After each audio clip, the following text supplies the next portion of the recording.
I am now live. Let's see what we got here.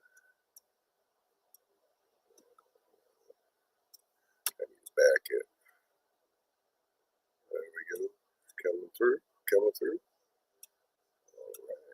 All right. And it looks like I have to pay for my service subscription again. What we got here today? Thank you for coming. I'm sorry I've neglected you guys for a while. I've had a lot of family issues right now. Contending with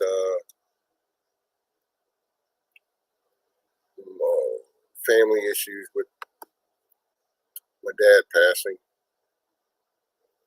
So it's just taking a while to get myself back, trying to get myself back in a rhythm, relocating, putting my feet back on the ground. Hey Mike, how you doing? Nice to see you. Hey Richard, glad you guys came. Let's see what we could do about trying to get my link up there if you guys want to come in and join the chat with me.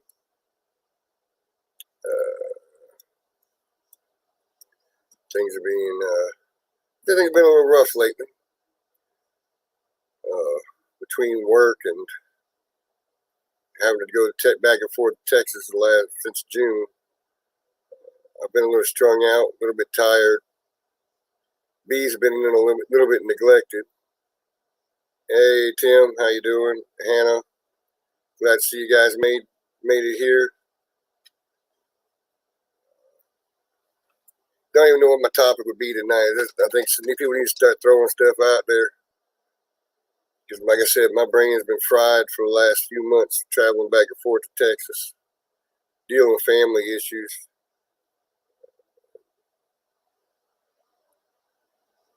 Who wants mites? Heck no, Richard. You keep them suckers. Everybody's already got some. I don't need no more.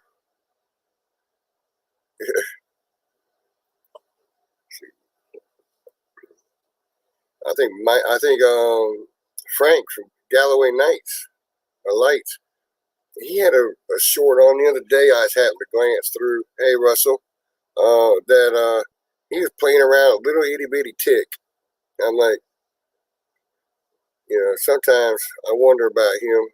He's a bit on the off side, but he's all right dude, but he's a little off.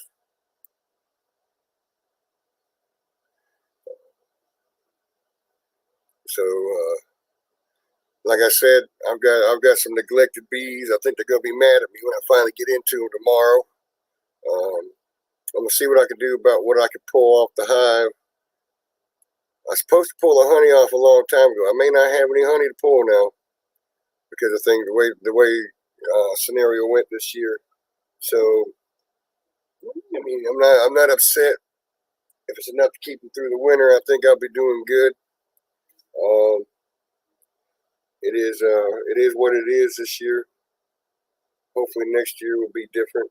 I mean, it's been a good year. I've got 19 hives.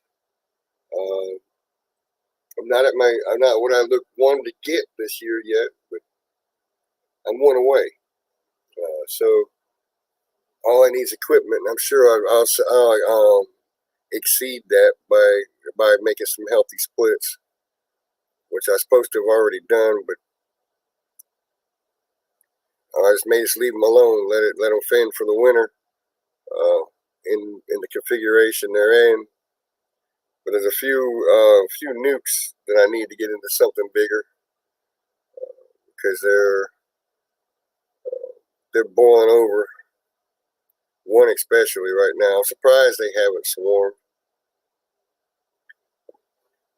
Who knows? That may be where the one swarm I had caught to get the 19th hive came from was them. The queen on that was actually a little. It's a little different. I mean, she's dark. She had a black butt. She wasn't zebra stripe, and she wasn't caramel or caramel zebra type stripe. I mean, I have queens that are, the lighter colors. It's the first time I've seen one that had almost a full black butt. have been some stock from the area. I don't know, or oh, there's Galloway. There, Frank. I just talking about him. I guess talk about the devil. He shows up.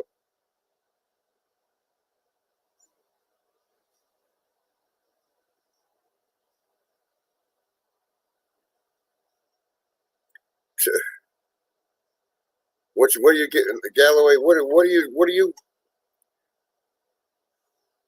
All right, you're getting them on the bottom boards. What's making them fall to the bottom boards? Is there something you're doing in particular? And you say because they're still moving, so that's a little strange. I have not heard that. Seeing them fall to the bottom. Well, I can't say that either.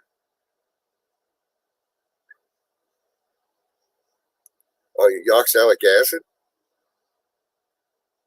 I'm sure that'd make them fall to the bottom board, but they probably move for a little bit, but not long.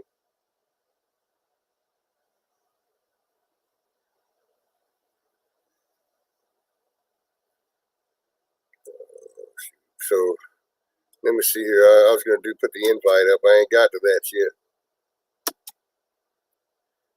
Sorry, guys. Let me get this invite installed.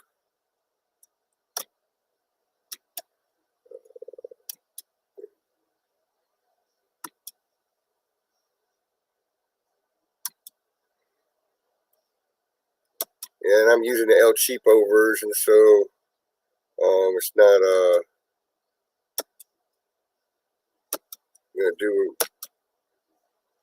not gonna do what I want it to do. Hey, Dennis.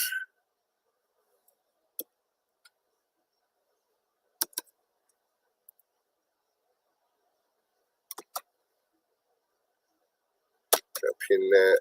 All right, it's pinned. Connection's pinned.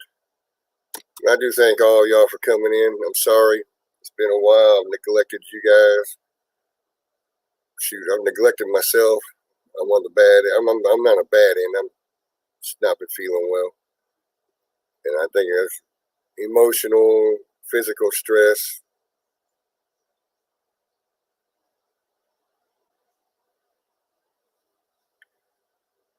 Yeah, I didn't have to use Bob's lure for any of these I caught. Although I used it to lock them in. So who we got going to join tonight?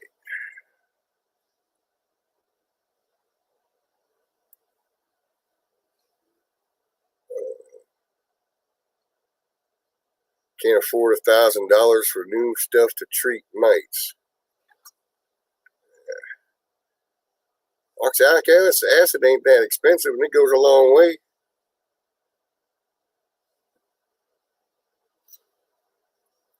Well, it depends on what you're buying, how many hives you have. Isn't that right, Richard? I didn't think about that. If you're buying something like formic acid pad, whatever, I guess imagine it get expensive depending on the number of hives. I'm at the point I can't afford equipment. The equipment I need to get these bees squared away. And I'm sure they'll make it. I think I've sent a lot of the trees this year due to equipment issues and time constraints.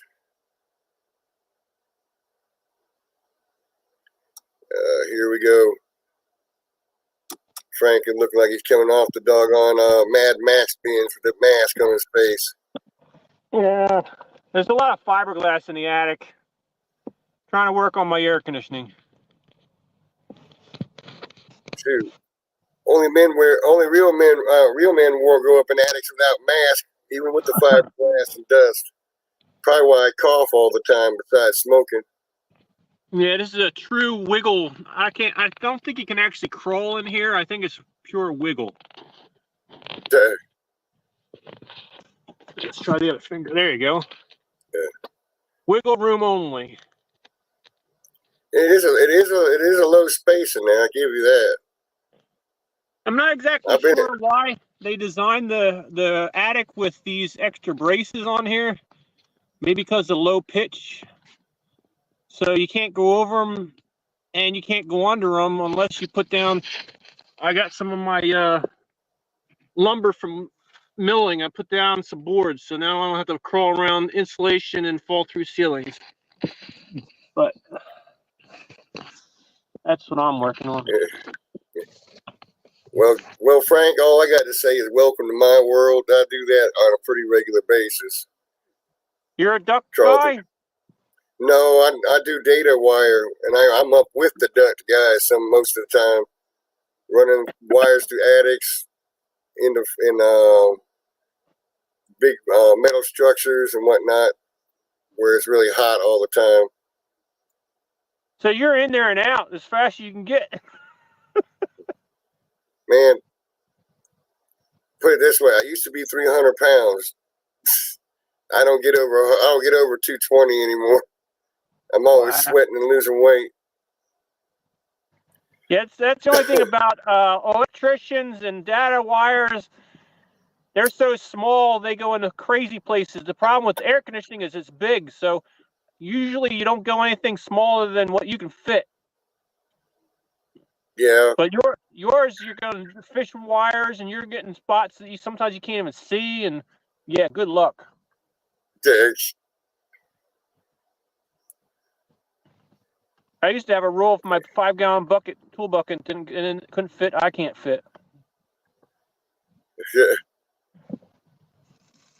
Yeah, Tim Hannah says that's what he was thinking. It's 105 degrees and there's no attic for me, is what Dennis said, and that's what it got Tim and Hannah saying. That's what I was thinking, Dennis, and he ain't even sweating. That's because your ducting is leaking right now. You got air up there at the moment.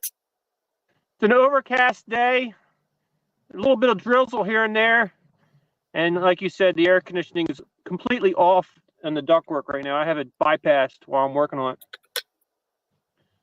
But it's the typical house. They apparently designed it for heating, and later on in years, it's probably from the 30s.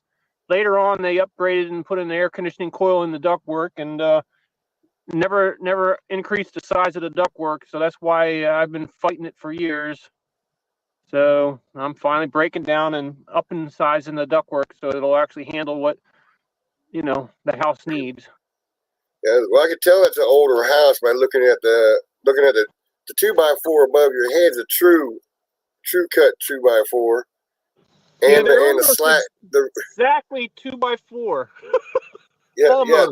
those are what they call true cuts. They're not playing down like the regular ones. And the slatting on your roof, the roof panel there, that's actually like a tongue and groove they used to use. And it's from a real tree. You can still see the bark. Yeah. They spared no expense in trying to save every piece of the wood they could. Yeah, it's an old house. But I have seen some that were actually logs, and they just hand flattened one side and had the roof there, and the other side was still the whole log with the bark in the attic. And I'm like, what? You can't even make it square? Yeah, they took a little more time with what they did back in the day. Yeah, there's actually some houses around here that actually have the pillars of red brick that they're stacked on. They never even had a crawl space. Root cellar, basically a root cellar underneath. Yeah, it's just a couple piles of bricks, and the house would be stuck on top of that. And then later on, I guess they started doing the bathrooms and all that stuff, and then that's when they started having plumbing. So then they close them in and turn them into like we normally have with a crawl space. And but usually those houses are a mess because it's like every time they go to do something, they leave the old stuff. So you got wires from the old wrapped wires and tubes and those ceramic things, and then the next time they go around, they have those wrapped ones with a tar paper stuff that you touch it and the wires all break apart. And then in the next they start to the Romax, which is the plastic that holds up, and it's like every and it's all left in there, nothing ever taken out.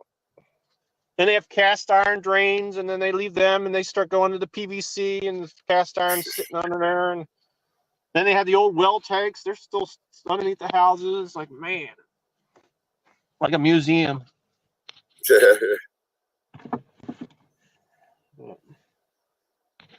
So, looks like you got your hands full there, Frank. There's the headrest. There you go. So how the bees been going though? The bees have been going all right. I don't know if you saw, but I was over with Swazi, I guess, farms up. I would call it North Jersey, but it's actually, I guess, a little west and not quite past the middle of New Jersey, so it's still, I guess, South Jersey. But I call anything in the next town up North Jersey. But I visited him, did a cutout, and had some car trouble, so they brought me home. And he looked at my hives, and he was telling me that I have very small hives. And he also was asking about why I don't have honey on all these hives that I did all those 10 packages, and I gave them combs, so they had the best advantage they could have. And he's like, you should have had honey on all them babies. And I'm starting to wonder if I just don't have the nectar, or is it just because I'm splitting them so much, in them too much, or people tell me not to go in them so much. But my hives are small. And I have hives out there that I've tried to get some queens because they weren't doing any honey. So I decided to split them up. And they've got maybe 4 or 5 frames of bees coverage. And my theory was if they're not going to make any honey, I'm going to split them up and make hives for next year. And he's like, dude, they're so small, they're not going to make it.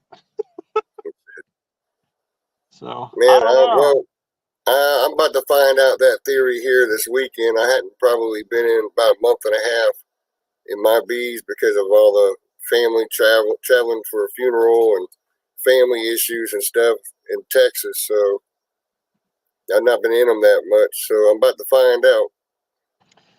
But some people say if you don't mess with them, maybe you're not violating their bee space.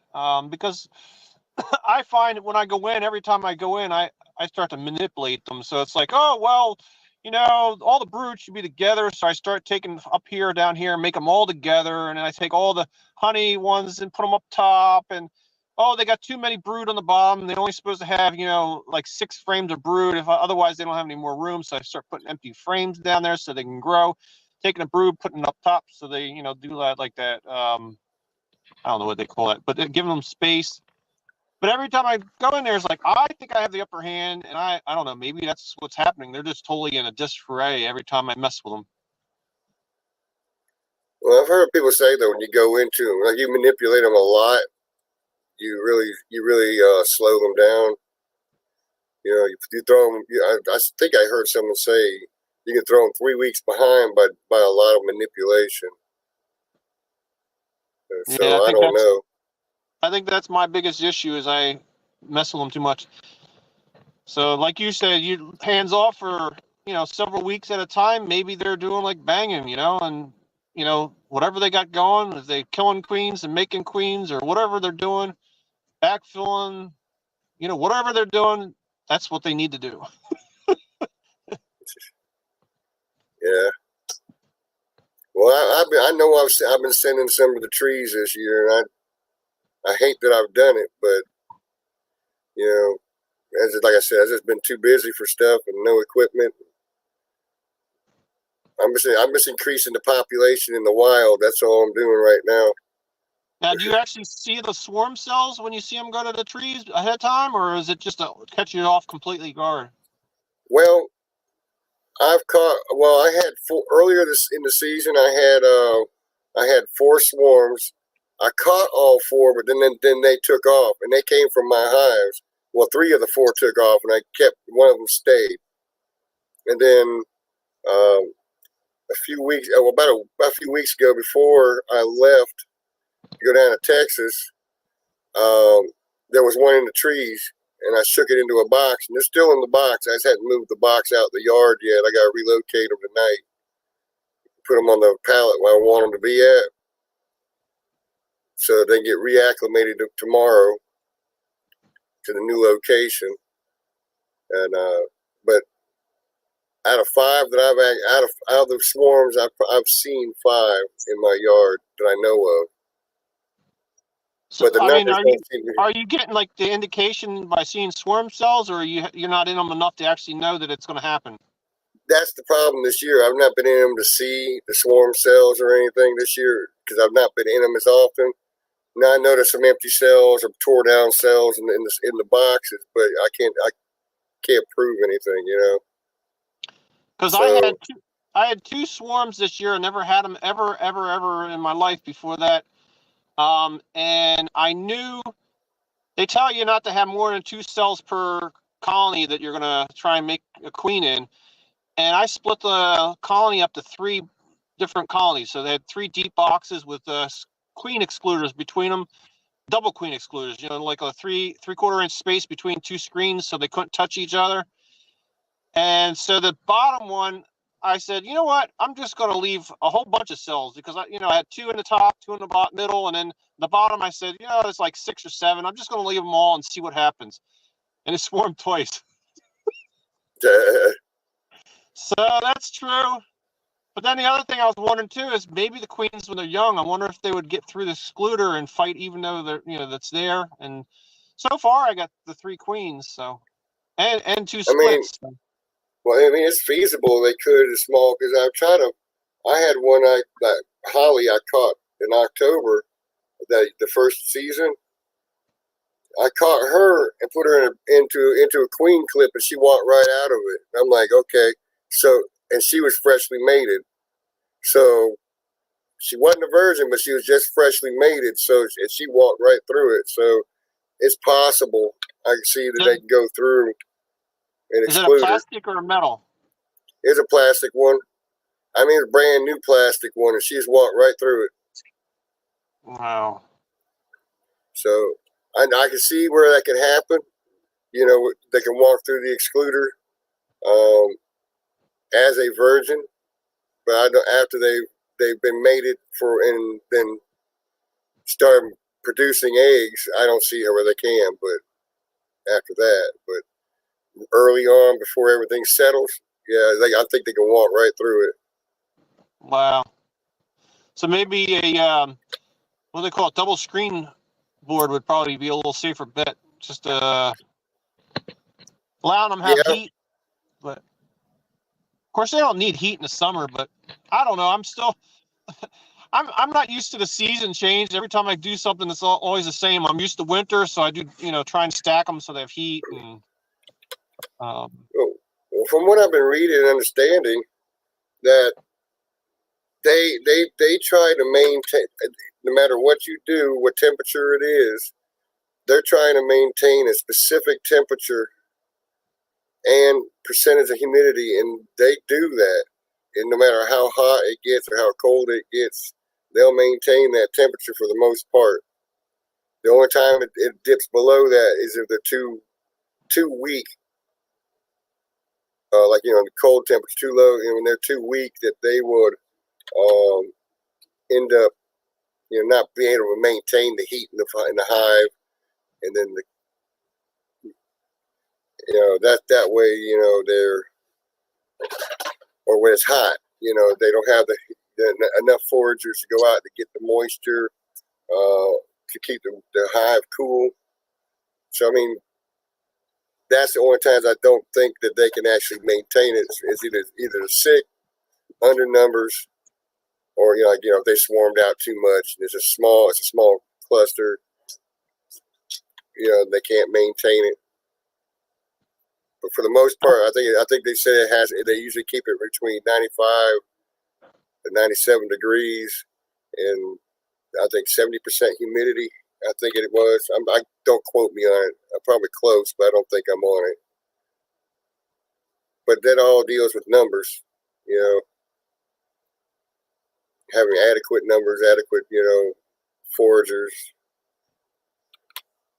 Yeah, I took 2 of my packages because they were a little light on numbers, and I figured, maybe I can get some honey out of them this way. I took and put them side by side and made a double queen colony, and then put 2 boxes on top to see if they can draw and work together. And then at the end, I started. I took David Burns' idea of multiple colors of wax on a frame, and I made the USA sign in like a rainbow effect, and stuck it in. And it wasn't going to make it by 4th of July because the time was off.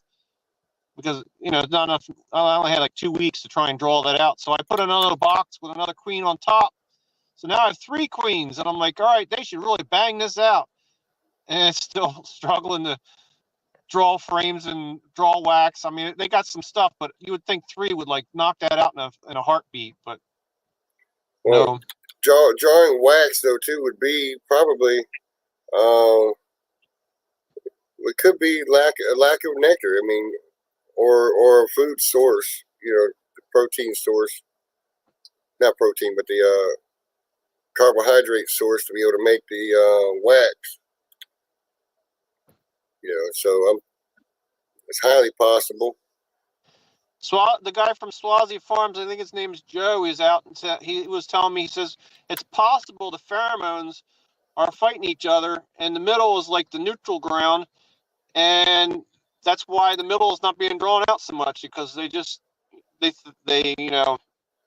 almost stay in little. Well, they stay in their little spots, even though they have 2 boxes between them. Maybe the pheromones are keeping them in their little clusters. Well, if you look at Brad is the Canadian Brad. Yeah. He has done that he makes a setup where he's got 2 full 10 frame boxes on the bottom, and then he's got, or was it 2 or I can't remember exactly how he did it, but he had multiple queens on the bottom, and he had queen excluders in it, and then he put the regular boxes above it, and let him roll with that. I couldn't remember exactly how he did that. I think even Bob did something similar to that for a while. But when you have a queen go, you don't know it because they just keep on rolling, and there's no way that you get into it quick to find out.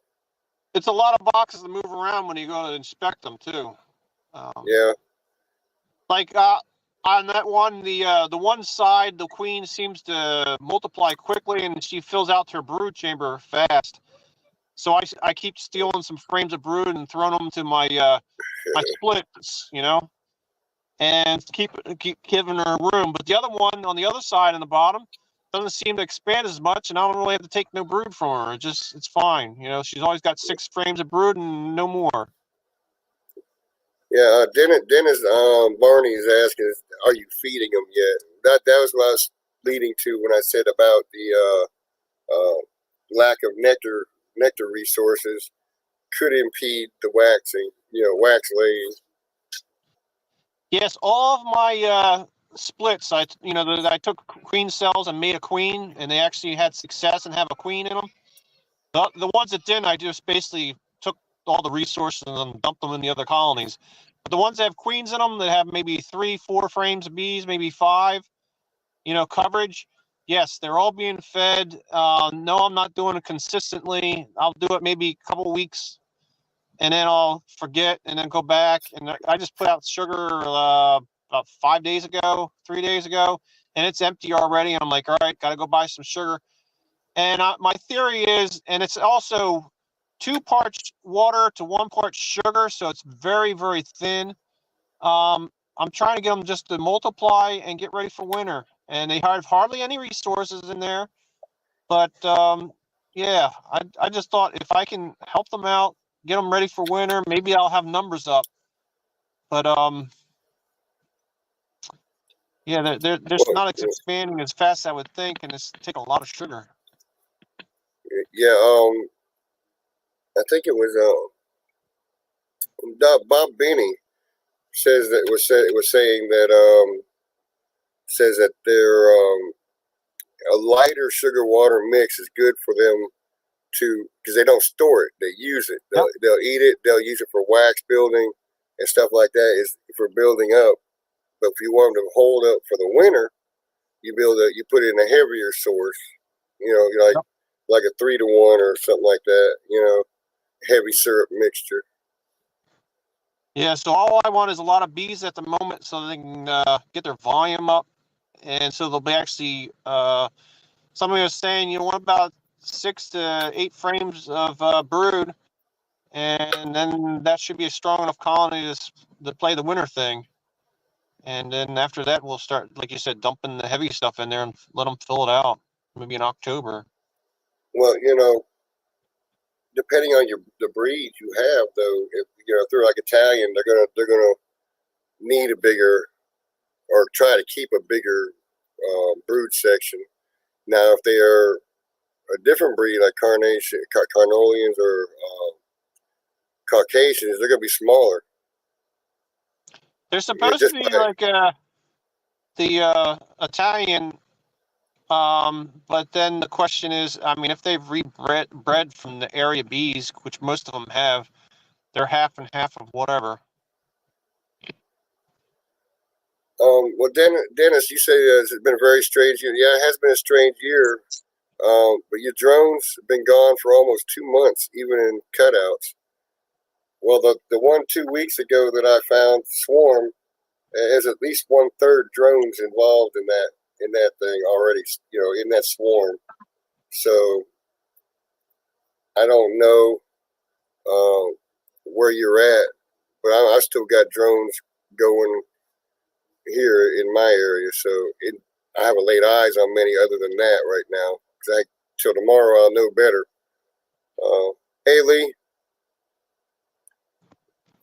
Yeah, he had to work. Apparently, he had to work today. He just got home. So, I mean, drones are. I've always looked at the drones as being that, no matter how long, if you've got drones in your hive, it's a healthy hive. Whether there's a couple of them roaming around, I'm sure some of them even stay through the winter, but not many. But some do, because they're late hatching or whatever. But they'll make it through. But I know that, like in January, I see a multitude of drones, yellow-haired drones.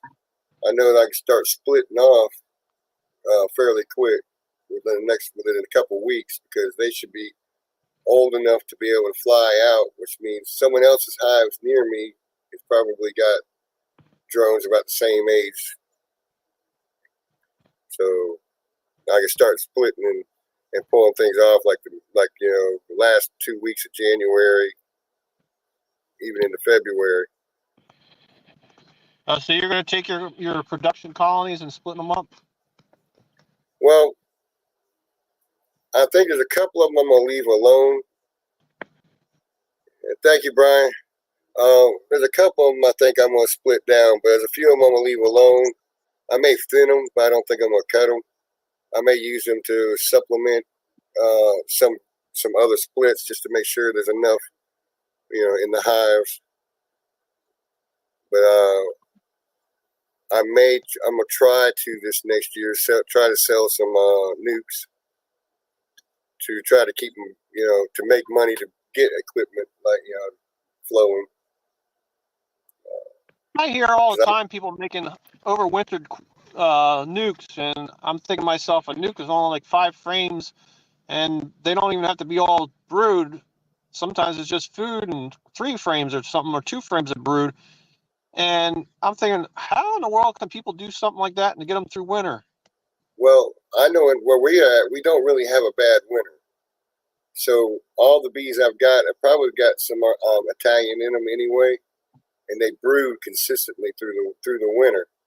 So that if you make a winter nuke here, you make it healthy enough that it'll maintain through to probably the early part of January. You can move it into a 10-frame box if you wanted to make another hive, or sell it to somebody, in January or February.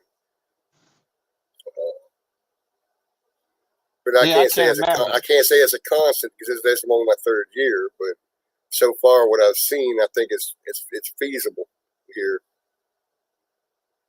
Now, will you get cold up there?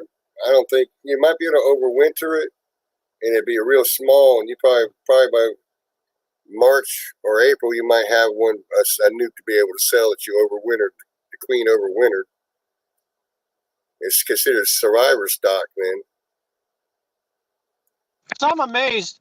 The colonies I had were only, I mean, some of them little balls of bees only as big as your maybe a grapefruit, and that's what all was left of the colony. And then in the spring they started going, and wow, it's like what happened? They just put it all back. Yeah, well, like that's what I'm saying. It's technically it's breeds you have. Some of the breeds you have will brood down small and scare the crap out of you. That's what Bob was saying. Was it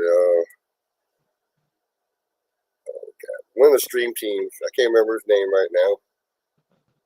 He was his bees will brood down real small and scare the crap out of you, but they'll pop back. Yeah, they're almost less bees in a package. Greg Burns, his bees. He said some of his breeds that he has will do that. Will breed down, brood way down, and then spring back. He said you're almost scared to death because they get so small. Almost like a bumblebee. The queen bee is the only one that lives through winter, and then she repopulates the whole colony in the next year. Yeah,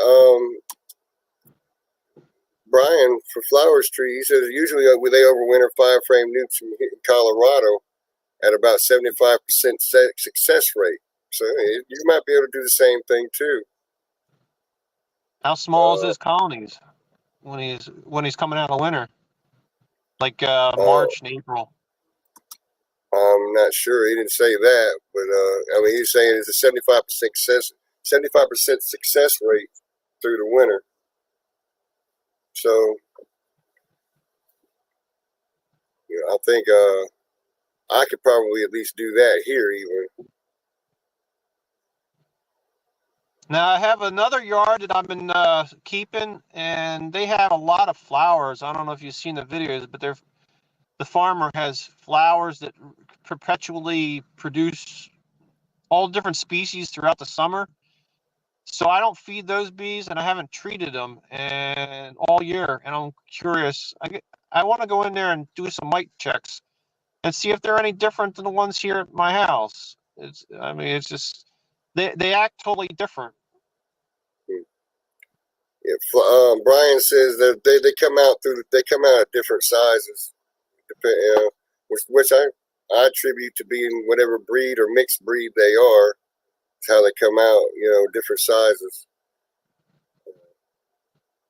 or what they're able to get to as far as provisions. So that's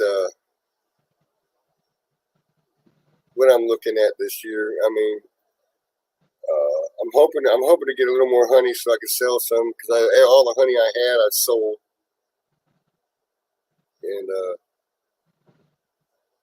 I didn't collect it all out of my hive, so I'm scared I'm not going to get much more.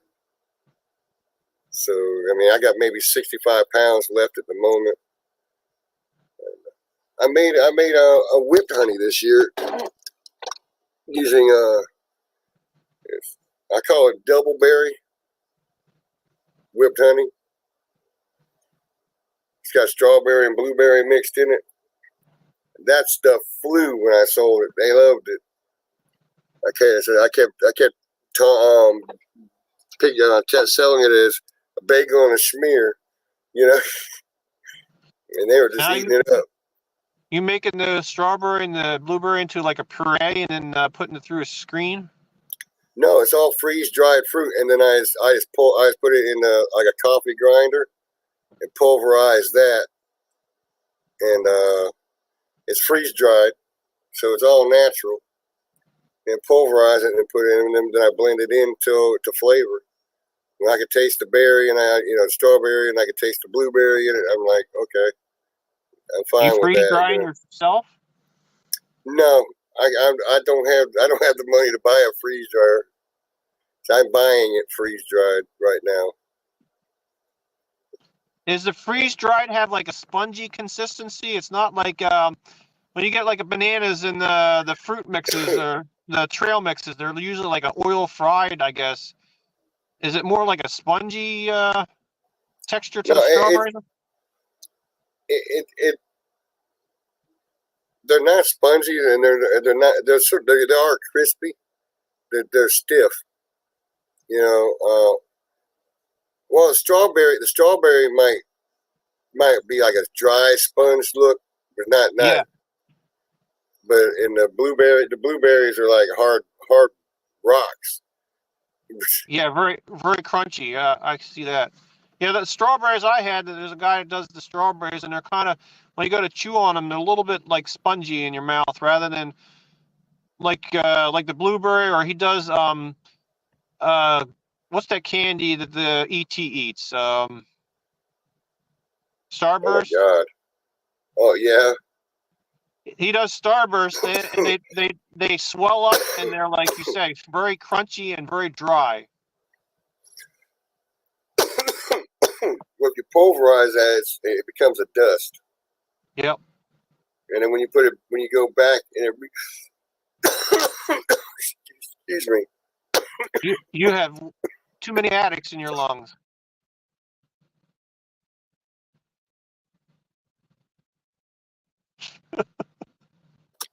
Yeah, probably.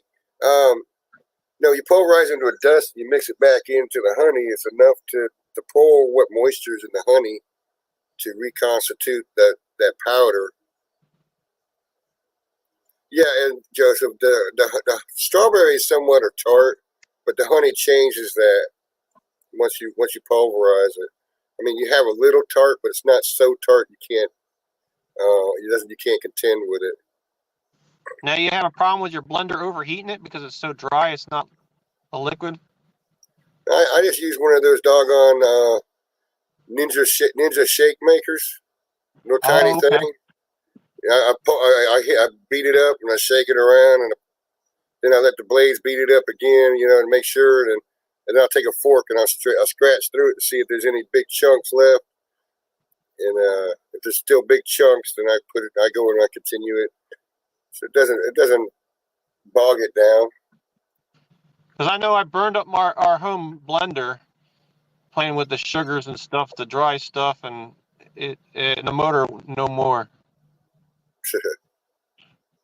Well, the thing about those shake drink makers is that they're really self-contained pretty well. That nothing gets through. That's probably what happens. Like a regular blender, like like if you use a regular blender, its design is not the same Yeah, it all exactly. wads down at the bottom, and then like your motor is up toward the top, so it can't get bogged down. Where the blender is all on bottom, it's wadding around there and has no circulation, and it just what a mess.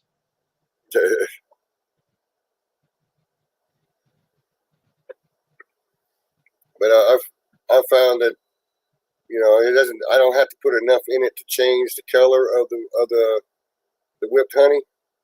Is that you put enough in there that you start to taste it. I mean, it's enough that you can taste it, and then you taste the honey and that together. So I'm finding a little niche as far as selling the whipped honey here. That So people like that's them my flavor things. that's my problem. Anytime I do stuff like that, like I would make a sandwich or anything I make, I tend to dump more than is necessary, and then you can't close the sandwich, and like the honey is so thick that you can walk on it because you put too many strawberries in it. Whenever I make the iced tea mix, I put an extra 2 or 3 scoops, and you can start chewing it rather than drinking it, and yeah. Yeah, and I think that's some of what's wrong with our society. You go out to eat, and if someone hands you a plate that's got the correct portions on it, you look at them like, what kind of food service is this? I'm not getting nothing, but it's adequate. It's correct. We're used to seeing when we order a chicken, instead of being a 3 or 4 ounce piece of chicken, you're expecting this doggone buzzard breast, of chicken, and I think that's what's wrong with us. We think we need more, and when reality is we cut back and then inch it towards that, just to get a little inch towards being bigger, that it's enough that you can actually see the difference in its quality, My wife bought us some apples, and they must have been all of maybe a 2-inch round apple. And I pulled one out of the refrigerator and says, "Look, they're the same size as the apples on my apple trees. So I guess my apples are normal." I always thought of an apple as like 5 inches, like in the store, like huge, but not my apple trees. Well, those are probably hybrids. They were created to be like that, to be bigger. Oh, we can make them bigger. We can sell them for more,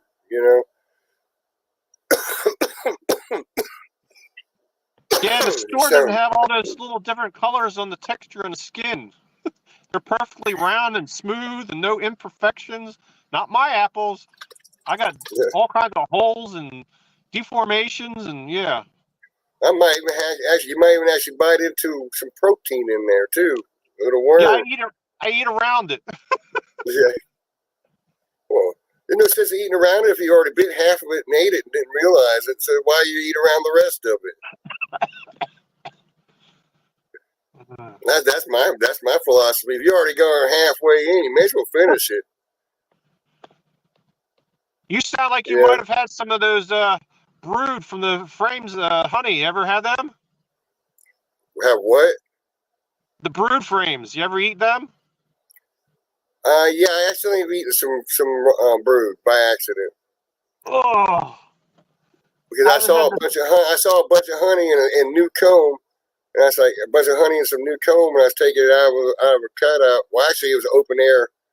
That swarm that I found was actually there long enough to build an open air hive on the limb. And I was pulling it down. I said, "Oh, there's some honey in there." And then looked. I said, "Well, I've already eaten some larvae." Yeah, so I've eaten some larvae.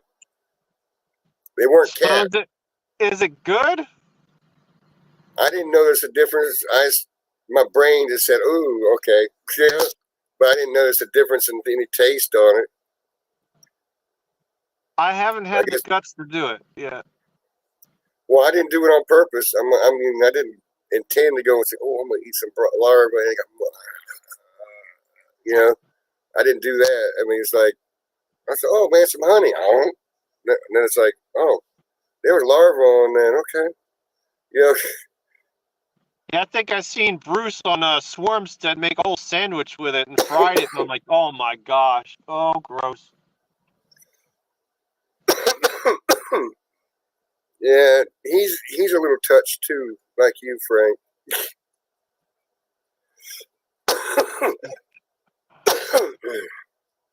Now, I was just mentioning earlier on this thing, I said something, you're showing that, I saw that short you had about that tick on your finger. And I was like, I made the comment, I said, yeah, I mean, Frank's a little different, You are a little different on some stuff. I can't remember the guy's name that got me going on that. He was talking about the new tick that gives you a problem eating meat after you get it, and it causes it probably up to 3 to 5 years that you can't digest meat after you've been tick bitten. I can't remember his name. Logan. Man, I can't remember his name now, but I've been watching his channel. He doesn't have a whole lot of subscribers yet, but he got me going on that, and I showed him. I says, "We got ticks that you can barely see, and they freak you out because, when you're looking for ticks, you're looking for these big things and something that you can pick off, and so you're not going to die from Lyme's disease. But when you see these things, they're such small specks, they freak you out because, man, you could miss something, you probably die of Lyme's disease or something, Yeah.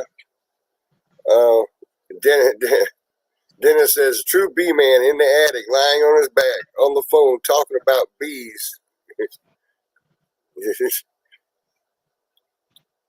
This is one of those spaces you just can't get up once you get in here. I mean, you're like locked in.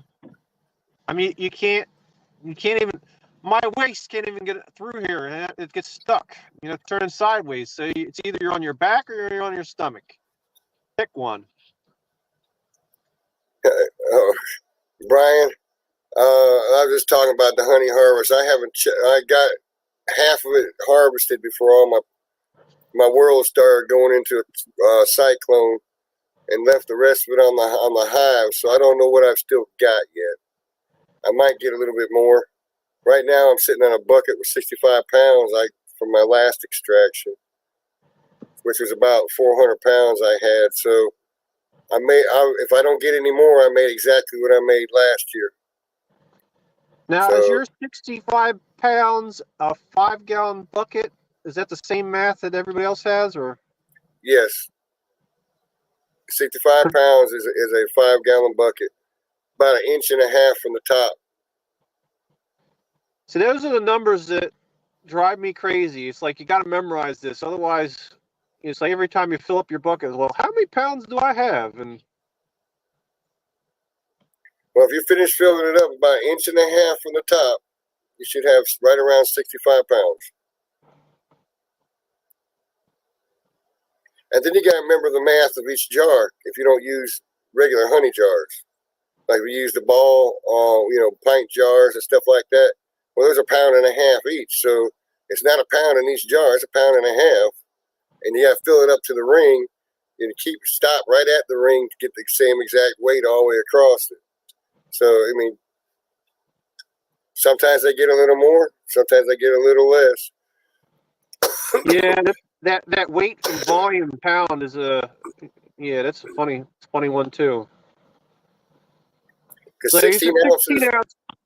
It's a 16-ounce jar, but it's not really a pound. It's more than a pound because it's honey.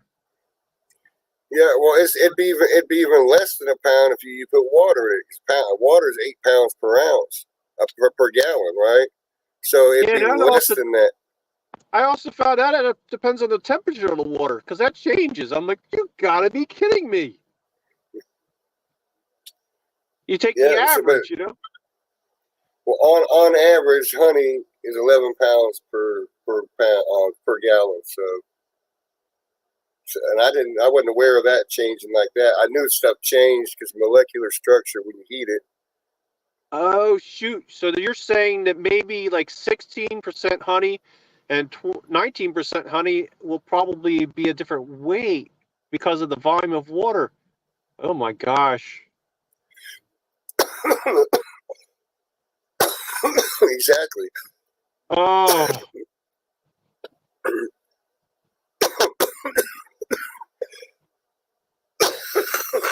Sorry, guys. Allergies right now, I'm straining. I was gonna say, are you an anti-masker in the crawl space? I've been rebelling against it here the last few months, though, too. I look more like a gopher popping through ceiling tiles, up and down a ladder. I've not been going all the way in. But yeah, honey probably is going to weigh differently according to moisture content, water content it has in it. The lower the moisture content, probably the higher the weight.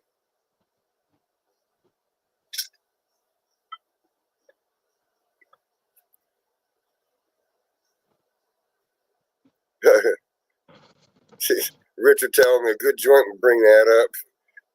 That whatever's in my lungs. Yeah, it's just my sinuses are draining down the back of my throat, and I keep tickling the back of my throat. So yeah, somebody got me on a tangent. What's that? The one that's not the weed. It's the other one that's doesn't get you high. It's Oh, you're talking about the CBD? Yeah, but what's THC? The plant? The one's the marijuana plant, and the other one's the same plant, but it's genetically altered, so it doesn't have the same kick. It's they make rope out of it and they make. Oh, it's called hemp. It's all called hemp. Yeah, I was on a roll for a while because I thought, there's a guy that makes hemp into wood for tabletops, hardwood floors, that kind of stuff. And I was thinking to myself, it's a renewable resource because it grows so fast and it supposedly takes the carbon out of the air better than other plants, so it's so much more friendly. I thought, well, if we make a beehive out of that, we're going to be economically, sustainable. And but the only thing he was Yeah, saying, it's very heavy because it's more dense than hickory. you So know the resin in that is Henry Ford. On the first Model A Ford that he bought that he made, the body was made with a resin composite mixture that was made from the hemp. The engine was designed to burn hemp oil, like a diesel. So yeah, and then I saw a video where they had took I think it was an axe and was hitting the back. I mean, an old video where he was hitting the back of the frame of the body of the car. It was bouncing off. It wasn't fracturing like fiberglass. It was much stronger. It was more resilient. So there's a lot of reasons why hemp ain't around, and it ain't just because of tobacco, alcohol, and firearms, and those people. It has to deal with the fact that hemp has so many uses that overrides the petroleum industry. That yeah, the because he was petroleum saying is, when you cut the wood, you have to have a carbide blade because it's so strong. It'll tear up another blade so fast that you waste your money on blades. And like he was saying, he takes all the sawdust and the fine powders when he's sanding it, and they make plastics out of it. And I'm like, man, this stuff could knock the world into a turn and like save all kinds of stuff. People are making houses out of it. They mix it with like a lime mixture and the hemp, and it becomes petrified, and then it makes a fire-resistant wall for your house that's insulated and yeah, no bugs, no mold. it's safe. It's safer than all the other stuff we ever used. Lee pulled up some information and said it up here. He said higher moisture content should weigh less. What we were talking about, water weighs 8.33 per pounds per gallon. Honey, I was off by a pound. It's 12 pounds per gallon. The higher the moisture content, which means more water, which means less honey. And that's what we were talking about. What I was trying to say, but I was off on the measurements, but this concept is the same. That you know, the more moisture we have in it, the more it's gonna, less it's gonna weigh, and the potential for it to spoil too. Oh yeah, guys, and I've been working on propolis tincture too. That made How's that? 151 151 proof alcohol, and it's set for like 3 months to make sure it extracted all I could get out of it. Probably set too long, but it don't taste good though. I can tell you that much right now. Yeah, Yeah, I overdid my tincture too. It's like a syrup. It's so thick you can't see through it. But I did oh that originally because I wanted to propolis. I thought was going to be better for the bees, so I coated all my wood with it. Yeah, I had it so that's thick it was like tar. yeah. I've taken some of this. I strayed this once. I still got some stuff in this, but uh, I don't know. If I might be able to put that into bottles and tell them shake before using. You know, it's got it doesn't want to strain much more than that. Well, I'll tell you one thing though, it'll stay in a jar quick. And That I was using it propolis on my mixture. fingers in the winter. I thought maybe it helped my cracked skin, because it goes in all the crevices, and I thought maybe it'd be a cure. Maybe if you had a paste, I wouldn't say because you've got alcohol. If you go to make a tincture, alcohol, it's going to dry your skin out. Yeah, but then you have this very thin, sticky, tacky skin texture, which is not greasy. It's because a lot of the hand stuff you put on is like greasy. This is more like a waxy feel to it, and I felt more comfortable with that than all this greasy stuff. Because whenever you do work, you're touching all the stuff. It's like grease. It's disgusting. But this was like a waxy. It doesn't seem to come off, and then I kind of enjoyed it better than the other stuff. You can count money with it. Make your fingers sticky enough you can count money. Yeah, it's like that stuff like you said, you put it on your fingers to count money. It's exactly the same feeling. Yeah, I mean, but although, I mean, it still gives it, it does have a waxy feel to it. And the alcohol disappears very quickly, so then it just gives you a nice thin coating that's not like a paste that you have to rub in. It's just, you just put a couple dabs in your hand and rub it in, and the alcohol goes away, and it's just the right consistency. It's not too much, not too little, and yeah, I wonder how it would work if you mix it into like a lip balm. So like chapstick. Yeah, it smells like dead bees, but I don't know what comb you're using. Mine don't smell like dead bees. Mine smells like alcohol right now. Oh, really? Yeah. Because I would use it off the top of the frame, so I try to make sure there's nothing dead in it. I collect all the slum gum and everything and put it. I froze some slum gum.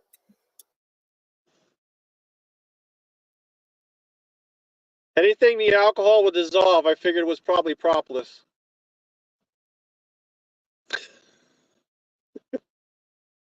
Yeah, I wouldn't eat it.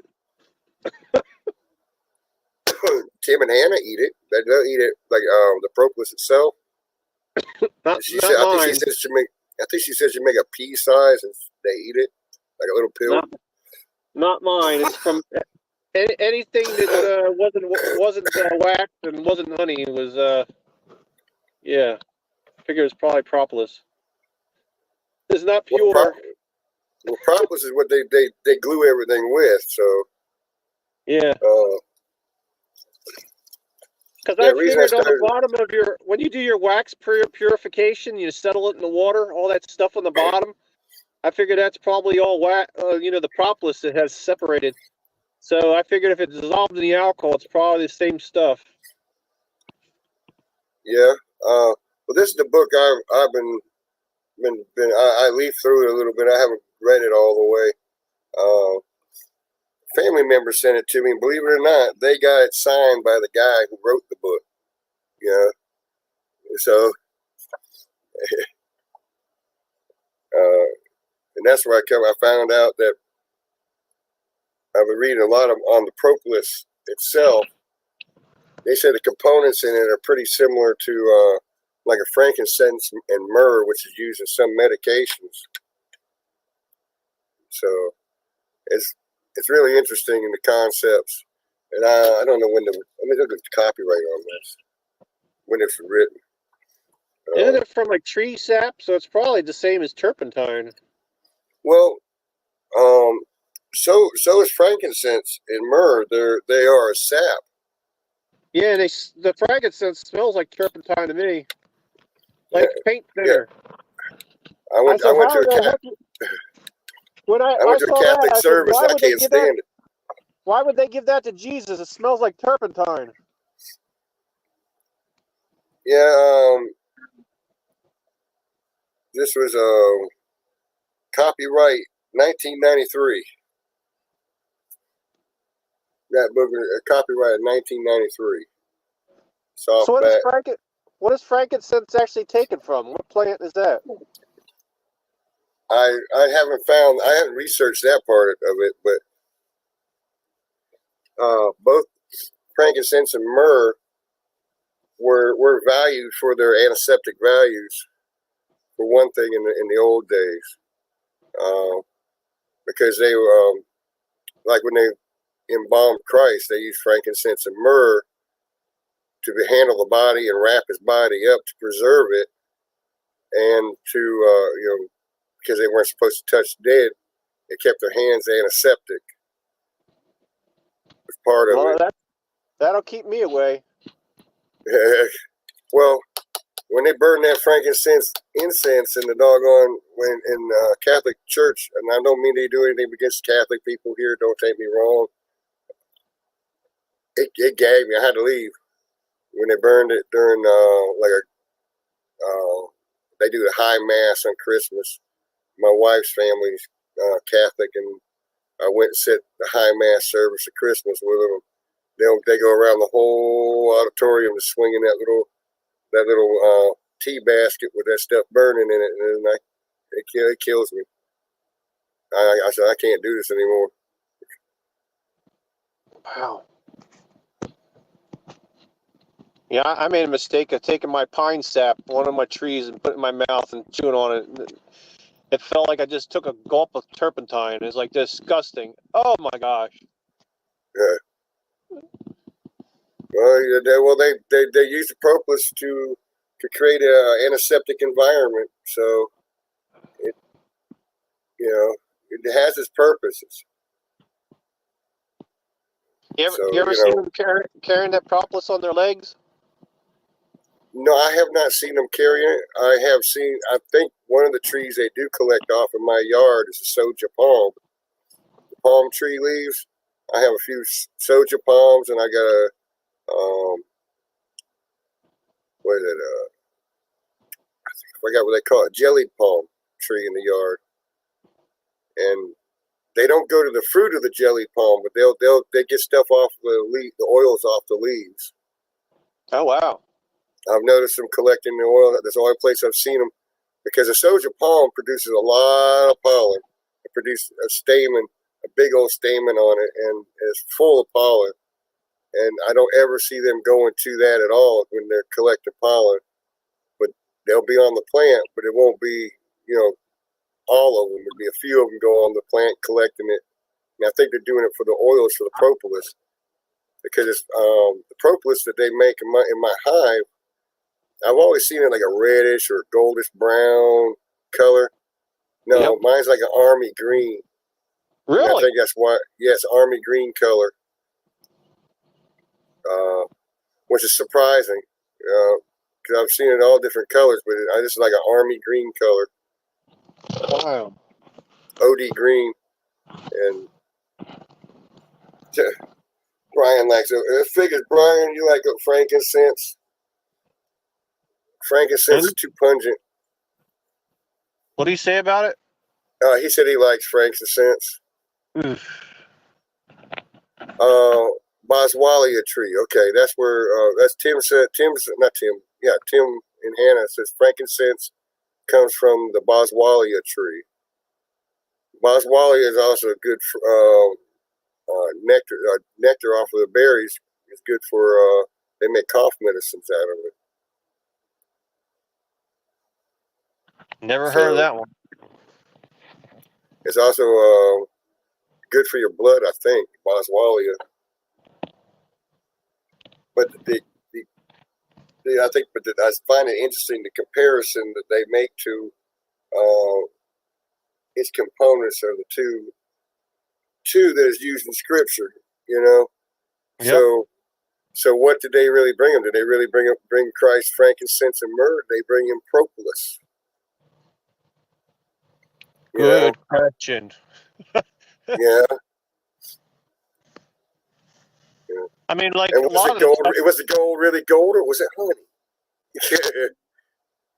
Yeah, a lot of this stuff you either extract it by alcohol, or you extract it by what the heck was the other one?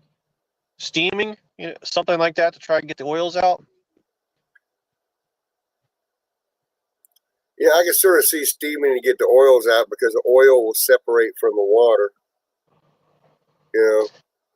Because they do that for the marijuana oils and stuff. they don't want the alcohol. I think they like the other because it's more pure. Yeah, Lee says distilling, which is steaming it basically. Yep. Yep. Yeah, there's other ways of doing that too. I've gone through, which is basically bathtub scientist is what I call them, because they'll use like a butane. Oh no, that's dangerous, ain't it? Yeah, it's dangerous. They'll use a butane because it gets cold. It causes the trichomes on weed to solidify, and they could break it off of the plant and shake. You beat it and it makes a dust, and that dust is the trichomes, which is the component which gets you medicated, to use a sweet term. Because butane, isn't that an oil product? Yeah, it is it's an oil byproduct. Yes. Yeah, so you're going to have residues of oil in there petroleum that you're going to be eating or smoking or whatever you're doing with it. Yeah. Well, I'm just saying that's some other aspects they'll do to get it to do that stuff. I haven't researched all the ways, but distilling, I had to look into distilling to see what it takes to distill. What it would do to distill propolis. Yeah, because I think distilling would have no residues that would be, something that would be harmful or any added stuff. Like alcohol, the same thing. It's nothing added to it. No other contaminants. All right. Yeah, I mean, I don't know. I mean, I got to redo a lot more. Then your water you use, what kind of water are you going to use? Because some of it's got chemicals in it too. When even if it's filtered. Good point. Fluoride was one of them they used to use. Huh. Brian says that getting THC oil with steam, you can't get it with steam distillation. It's a different process with butane. It's safe and regulated if you know what you're doing. Okay. Oh wow. Every once in a while, garage blows up because some clowns think they can do it. But this product is safe, though, is what they're saying.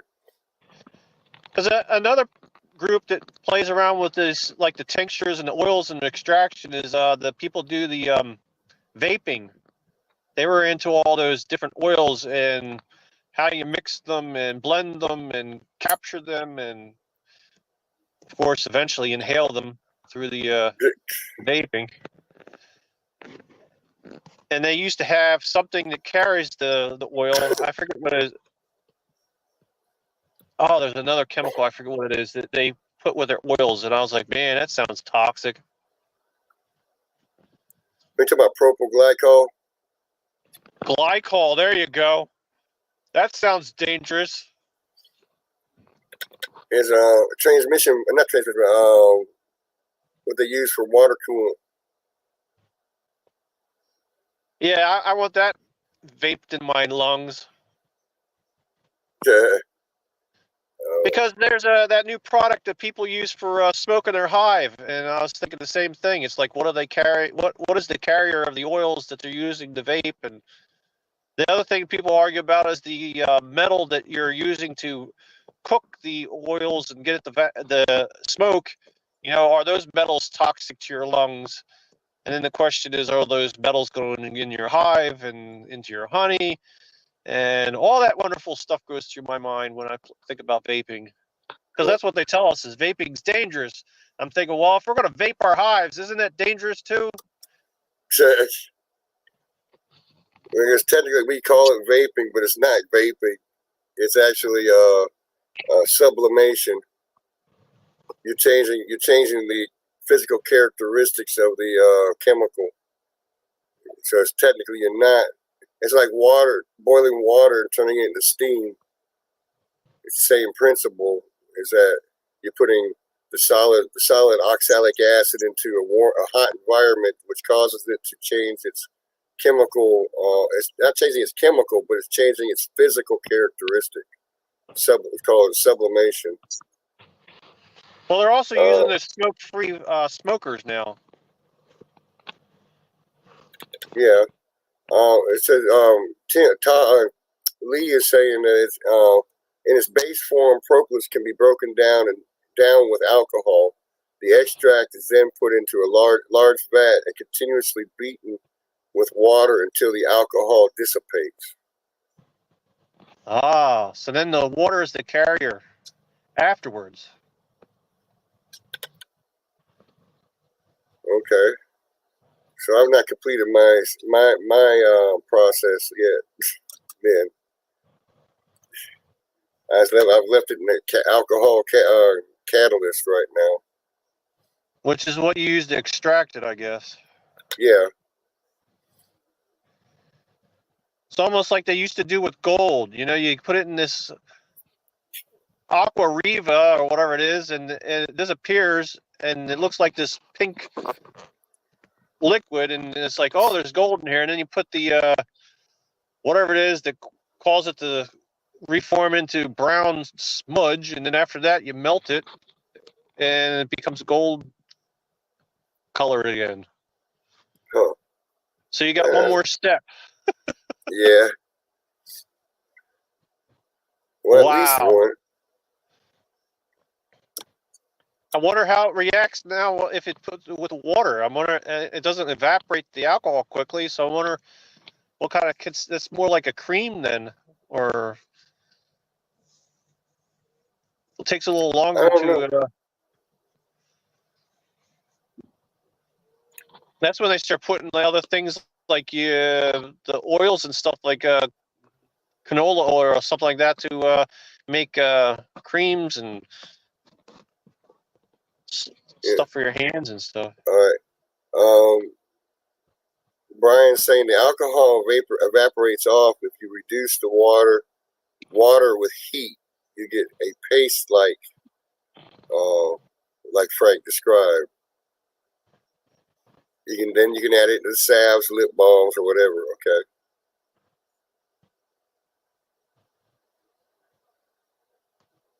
Yeah. Well, he said he does his like I do, leaving it in the alcohol after he filters it. So it has its purposes, and so that's why it's for the water. Okay. That's like cooking down. I'm trying to think what I could compare the cooking it down to make the salve. Pasta. Tomatoes takes 500 years and 100 million tomatoes just to make a little bit of sauce.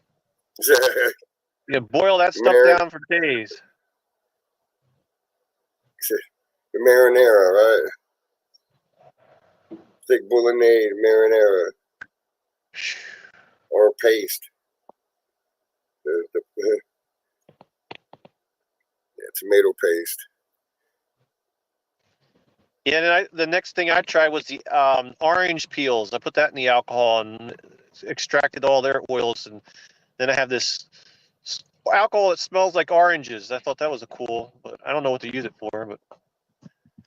But that's where I stopped. Oh no, I did a butterfly plant. I put all the little blossoms in there and put that in the alcohol and tried to get the smell out of the flowers, but it smells like weeds. I guess I had too much of the green plant. I didn't get enough the flower or something. Huh. Well, that's it, Brian. I like maple syrup. I was trying to think of something. Yeah, if you take the sap and you cook it down and you mix it into a syrup. You cook the water off of it. Now, I was trying to think of something to compare it to. My brain's not functioning completely yet, guys. nothing like going to a funeral for your dad and then you're not even recognized as being his son. And it wasn't his fault.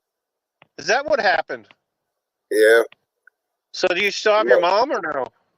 My mom, yes, my mom is still alive. One of my stepmothers.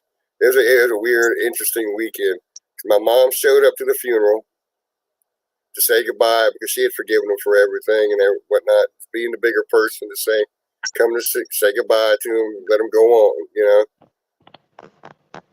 The woman he married after he left my mom was there, which is my first stepmother. She was there. The stepmother, the last one was his last wife. She was. They put them on the front row and they put her on the second row. That ain't so bad. I didn't care really, you know.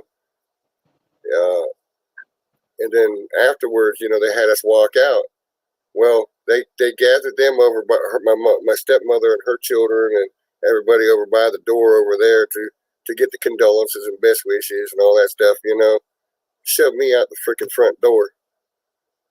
And it wasn't but 3 or 4 people who looked at me and realized, oh, you must be Mike's son. You know, it wasn't even, I mean, that's all the recognition I got. And I'm like, you know, it's sad. You guys can have it. You know, I at least got to say goodbye to my dad, you know. So how many step siblings do you have? Well, and that's an interesting subject. I actually have one sister. Myself and my sister are the only 2 of the first children. Then he married the second lady. She had 3 children, and he adopted them. So they're adopted siblings, 3 children. And then the last wife, she had 2 kids. And they, I mean, we didn't, I mean, my dad treated me right, but she's sort of like, whatever, you know? So there's basically seven kids now. Yeah. That's a pretty good bunch. Yeah, I think they said that he had, through all of us, they mentioned he had like 30 grandchildren and I forgot how many great grands already. Man, that's kind of what I thought, like Adam and Eve, whenever you hear about their story and you hear Cain and Abel killing one of each other, and I'm thinking to myself, yeah, he's going to go off into this other country. I was like, how can Adam and Eve have that many kids that you have countries already? What? I think there's a little more behind that story, but I'm not getting into it on this. It's because too controversial, Frank. And I, you know, I have my suspicions and research that I've come up with that. Yep. But like you said, 30 grandkids. Yeah. Wow. From one dude. Yeah. You know, and it's funny right now. I've got seven grandkids, and that's just from it's a blended marriage. So I have 2, and she had 2, and my 2 and one of hers have produced 7 grandkids. Wow. It's amazing. So, I mean, they at least waited till I was in my 40s before they made me a grandfather. So I'm happy with that. Yeah. Because I was a father in my 20s. So I was like, all right, as soon as I turned 20, I turned 20 and then December I had a child. All right. So theoretically, you could have been a great grandfather, like some of your siblings or your friends or whatever. I don't know, man. Yeah, I know some of my friends when I was in high school were like great grandfathers already, just because, like you said, with the marriages and all that stuff, it makes it very complicated. And like, how can you be a great grandfather? You're in high school already. It's like,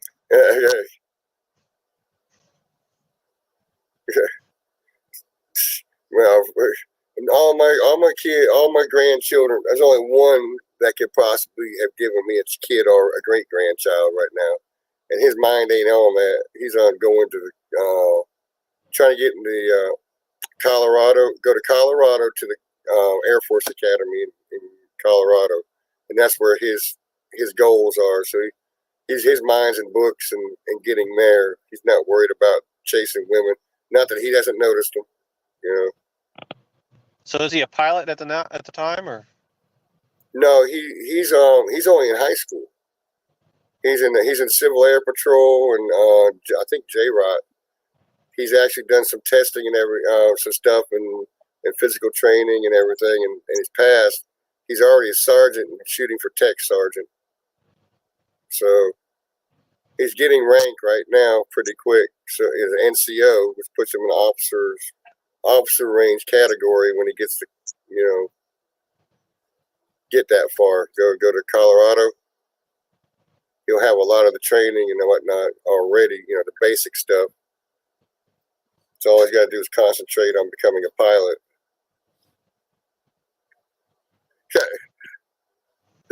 They say you ain't turned a screwdriver in an hour, Frank. Oh, I don't do screwdrivers up here. I'm a tin knocker today. Tin knocker. Tin knocker, yeah. So if I do anything, it's going to be noisy.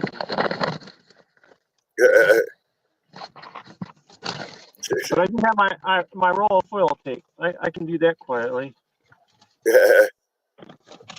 So you're not gonna have no air conditioning tomorrow. You don't keep it going, Frank. Oh, it's been months, this project. You guys use this in beekeeping, right? Yeah, that bubble wrap. Yeah. Yeah. So that's what they use to wrap their ductwork. I couldn't believe that stuff's $200 a roll.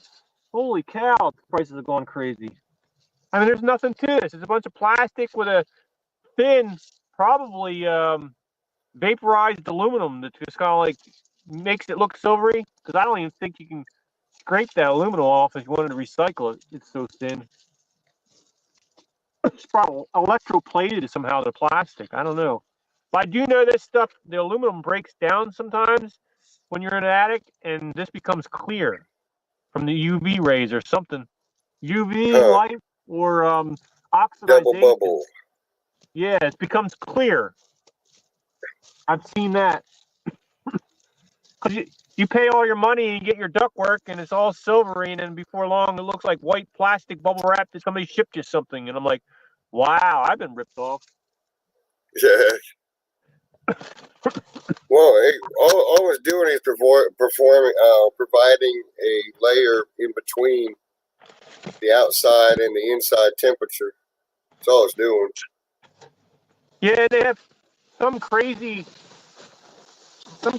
combination here, which was kind of interesting. I'm not sure how this comes out, but when you look on your ductwork, it says it's whatever it is, Reflectex, which is the number the people always talk about. But it's 4.2 R value, and then if you put an airspace, it's 6.0 R value. And then they have something called DBL, which I'm wondering if that's double bubble, and it's 8 R value. So is that 2 layers, or is that a different product? I don't know. But it's not a whole lot of R value. 8, 6, and 4.2. And when you're doing your beehives and you're doing all those wraps that people do, that's not a whole lot. I mean, the insulation in your attic usually is like a foot or so thick, and that's using R30. That's nothing. Okay. Well, the only thing you're doing in a beehive, where you usually with that is you just try to create a windbreak barrier where you're not exposing the warm surface to the cold outside, or vice versa.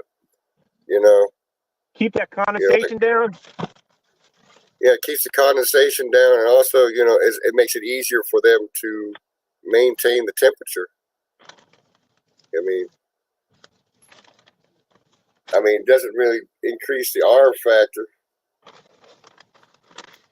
and I'm not too worried about it here. Yeah, what do you get down to in the winter? Maybe like 40s? Well, actually, it does get nights that are freezing, but it goes back up during the day, so it doesn't stay cold long enough. Not long enough to do anything. No. It doesn't even hardly long enough to even kill any insects. So if you keep that wind away and slightly insulated, that should be the most stable hive ever. They have hardly any work to do. Okay. Really? Yeah. Yeah. See, around here, it gets cold enough. From what I'm being told and what I'm thinking, from what I'm seeing, is it doesn't seem like these bees heat anything beyond that cluster. The outside of the cluster is the only thing that the heat's at, and it stops right at the last bee's back. So the rest of that box is just whatever temperature it is. Which is why, like you say, a lot of these people say that once your numbers of your bees gets down, you start getting the mold in there, and you start to see the condensation on the outside. You start to see the condensation on the roof, and it's because there's so much empty space in there that they don't have control of. They only have control where they're at, and that's it.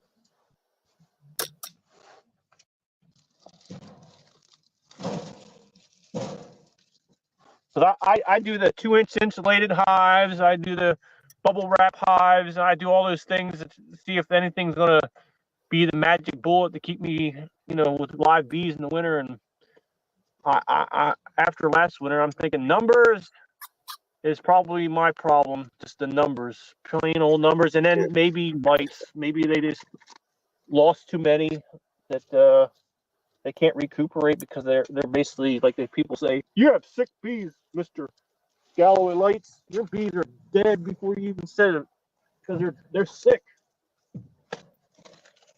Well, and that's probably part of the factor is, and I'm telling you, it could be that they are sick, or they they're at low numbers, and if you split too much, that's what you're doing. You're killing yourself. You don't have. Well, I guess Charlie says that you have to have that bee force, to contend with the elements that they have to contend with. And if they don't have the numbers, there's no way for them to meet the requirements for the. Yep. Which is why when you're saying nukes over winter, I'm like, I don't know, man. Then the other thing is, I'm doing the 10 frame boxes because I don't want to have extra equipment, but I've also been trying the pillow to fill up the extra void. But I think, like the people are saying, they have to have a box that's the size of the colony, otherwise they can't maintain it. Now, what I have on my splits that I have right now, because people get the wax moth and all the other stuff that grows on the frames that they don't have bees to cover, I said, well, maybe from what I've been learning is foundation is not space. Like if you have a colony that needs room and you put foundation, the foundation doesn't give them room because it's useless to them. So I thought, well, if it's useless, maybe that's what I needed. So I put all the extra space that they don't have coverage is all foundation. So there's no way that wax moths can be on it. There's no way that anything can be on it because it's useless. It's just to fill the void. Well, if they don't have numbers, foundation is technically going to be useless to them. They're not going to use it because they don't have numbers to take care of that. They're not going to cover it. And they don't need to cover it because it's useless. There's nothing to grow on it because it's just plastic. Yeah. The only thing is maybe hide is beetles, maybe over in the corner or something. But so I thought maybe that'll be better than having to reduce the colony size and put it in a nuke box or filling it with pillows. Because I did notice in the winter, if I put a pillow and I have, say, a frame that's been drawn out and it's right next to a pillow, those bees can't get contact with that part because it's blocked by a pillow, and those little buggers start getting all kinds of maggots growing in there. So I have to have something to keep them so they can contact everything that has bee stuff on it, so they can maintain it, take care of it, keep it from getting funky. Have you thought about like in the large hives, like the horizontal hives? They got a carrier board And then they that you just have divide. nothing. Yeah. Try using something like that. That is an idea, but yeah, so it's just empty space, nothing over there. Divider boards, yeah. What they call a divider board, yeah. Using a divider board instead of using just the pillow. That or yep. make or it where it has or the empty frame, yeah. I have to try that. I just don't understand how that works, because if there's an empty space on the other side, what stops anything from getting over there? Spiders or ants or? But yeah, I have to try that. Well, I don't think it's going to matter, because if nothing's over there other than that, then and divider board is going to have to go all the way from the top of your lid all the way to the bottom. Yep. I'll have to try that. Maybe even in winter months. I wonder if the divider board would be. Forget the pillows. Forget the.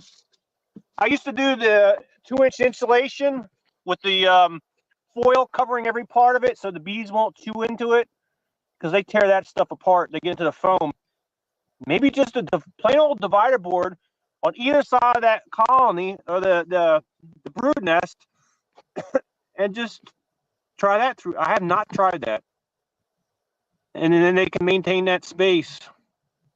What they're maintaining is in between, because even if they got a colony, no matter what you got, the temperature is going to be where that colony's at.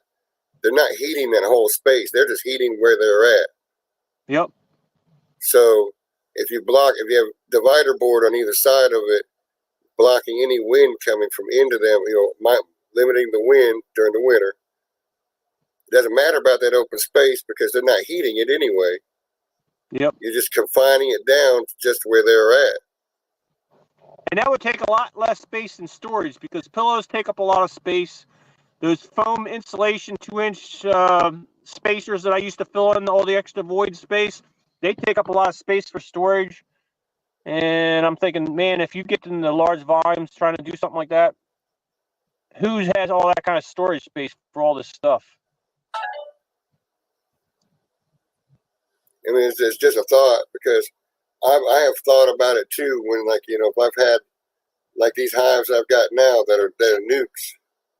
Say I do go to decide to get some tent frame boxes to move them into it before winter, I can reduce that space, give them a couple more frames, but reduce that length of that space by putting a divider board into a box and dividing that area off so they have room, a little extra room. So if they do multiply during that time, between now and then, it's not going to be to the point where they're not going to make it. Because they're going to be carrying dead ones out, new ones are going to be coming. Winter bees are going to be coming in. So, and something like that could be manipulated in the winter, even though it's cold out. It's just a quick move it over. It's not like you're tearing the whole hive apart. You just move it over one way or another, shrink it, expand it, whatever you want, and get out of there. I have thought about it since I saw the horizontal hives and the divider boards in them. That could be useful in a small. If you were commercial, it'd be one thing. It'd probably be a pain in the butt. But being that I'm still at the hobbyist level and I don't have a whole lot of them, it could be useful to be something between a nuke and a 10 frame. Yes. As a tool to move them out of a nuke, to be able if another hive is getting too big and you need to split something down, you could put it into a nuke that's available now because you've moved those into a 10 frame and adjusted their space. Yep. Because I keep getting told that they like tight spaces. Well, and bees and nukes, if you stack empty nuke on top of a nuke, they're going to chimney. They're going to go up, in a confined space, and they'll do it fairly quick. They don't do it as fast in a 10 frame because they just mosey on. I got this to work with. But they get in that confined area, they start getting numbers together. Like, oh crap, I got to do something. Oh, there's another space up above. Let's go work it. So they all start moving up. Yeah, because I always wanted to do that too. And I could be anthropomorphizing the thought path process on it too. We always anthropomorphize our bees. So I could be, what seems logical to me may not be their concept at all. Yeah, because I always wanted to do 2 10 frames, one on top of each other. And like you said, the divider board would be easier, and just make it like as if it's 2 nukes on top of each other and let it expand that way. Once they're full enough, then I can expand it to a 10 frame wide with a nuke on top, and just slowly let them introduce to the whole thing. Yeah, Brian's saying successful beekeepers typically don't tinker with the cavity volume during the winter, and that's true. I wasn't trying to say that I would, that's what my goal would be. My goal would be like in this interim process between right now and when I had my winter, which is a few cold spells. If a nucleus hive was too big and gotten to the point it's too big to put it into a 10 frame, but it's not quite big. It's it could take off in a 10 frame, but because of the time of the season it is, they don't need all that space. Yep. That's what I'm trying to say. So I'd increase it a little bit to give them room to make them feel like, okay, we've relocated. It's a little bigger space. We can work with this, and they're not going to be a problem. It's not going. You're not going to have problems with more than wanting to swarm too late in the year. And that was my concept behind it. Not that I would be tinkering during the winter. Oh, they need more space in the winter, so I'm gonna move it over. Because it was too cold, they're not going to grow too fast. They're going to brood, but they're not going to brood that fast. Well, I'll tell you one thing about tinkering with your bees in the winter helps your anxiety, because I cannot imagine sitting there all winter long and saying, oh, now it's April. I'm now going to open up my hive and find out, is it dead or alive? It's like I knew, like some of my colonies, I knew they were struggling. And I did a couple of things to try in the middle of winter, which you're not supposed to do anything. But at least I had the opportunity to try something. I knew that they were dying. I knew they were struggling. And then when they passed the next week, I knew exactly when they passed. It's not like I had to wait 2 more months to say, oh, yeah, they passed and I don't know what happened. I know what happened. At least I know, what was happening. I could see them struggling, and I could see them shrinking. And I know now that there's nothing I could possibly do because I did try something. Well, I can understand that factor. Yeah, that factor of it too. But like I said, I really don't have a winter, so that's why I'm doing the videos during the winter. Showing people bees flying and stuff like that who can't see them, can't do anything with them. I try to provide that because I know that they are having the anxiety. The snow. Half the hive was covered in snow, and they can't do nothing. They can't get out there to go play with them and check on them. And here comes Lisa. It's like having a little sailboat. You push it across the lake and hope that it makes it to the other side and just wait. It's like, I cannot possibly, I got to get in there and blow on it or something. Where are you wearing a coat at? Where the heck are you at? I'm in the middle of the North Pacific.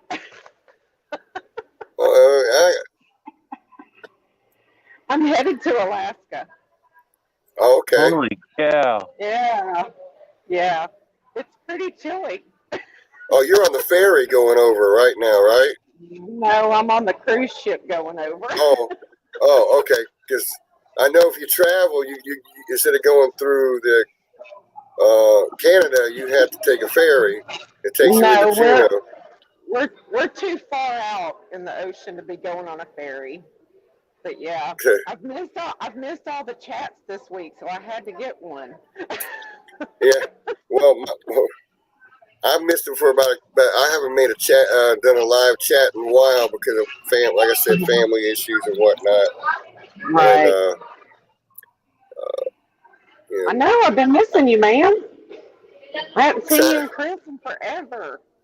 Damn, it's cold. well, So, I thought I was Granny, gonna go see you. I thought I was gonna come see you this weekend, but I'm glad you got on the live, so I wouldn't waste the trip. Well, if you come see me, you're gonna have to drive a long way. I don't think I have a car that drives in the water either. But Well, you can so drive Granny, to Alaska now.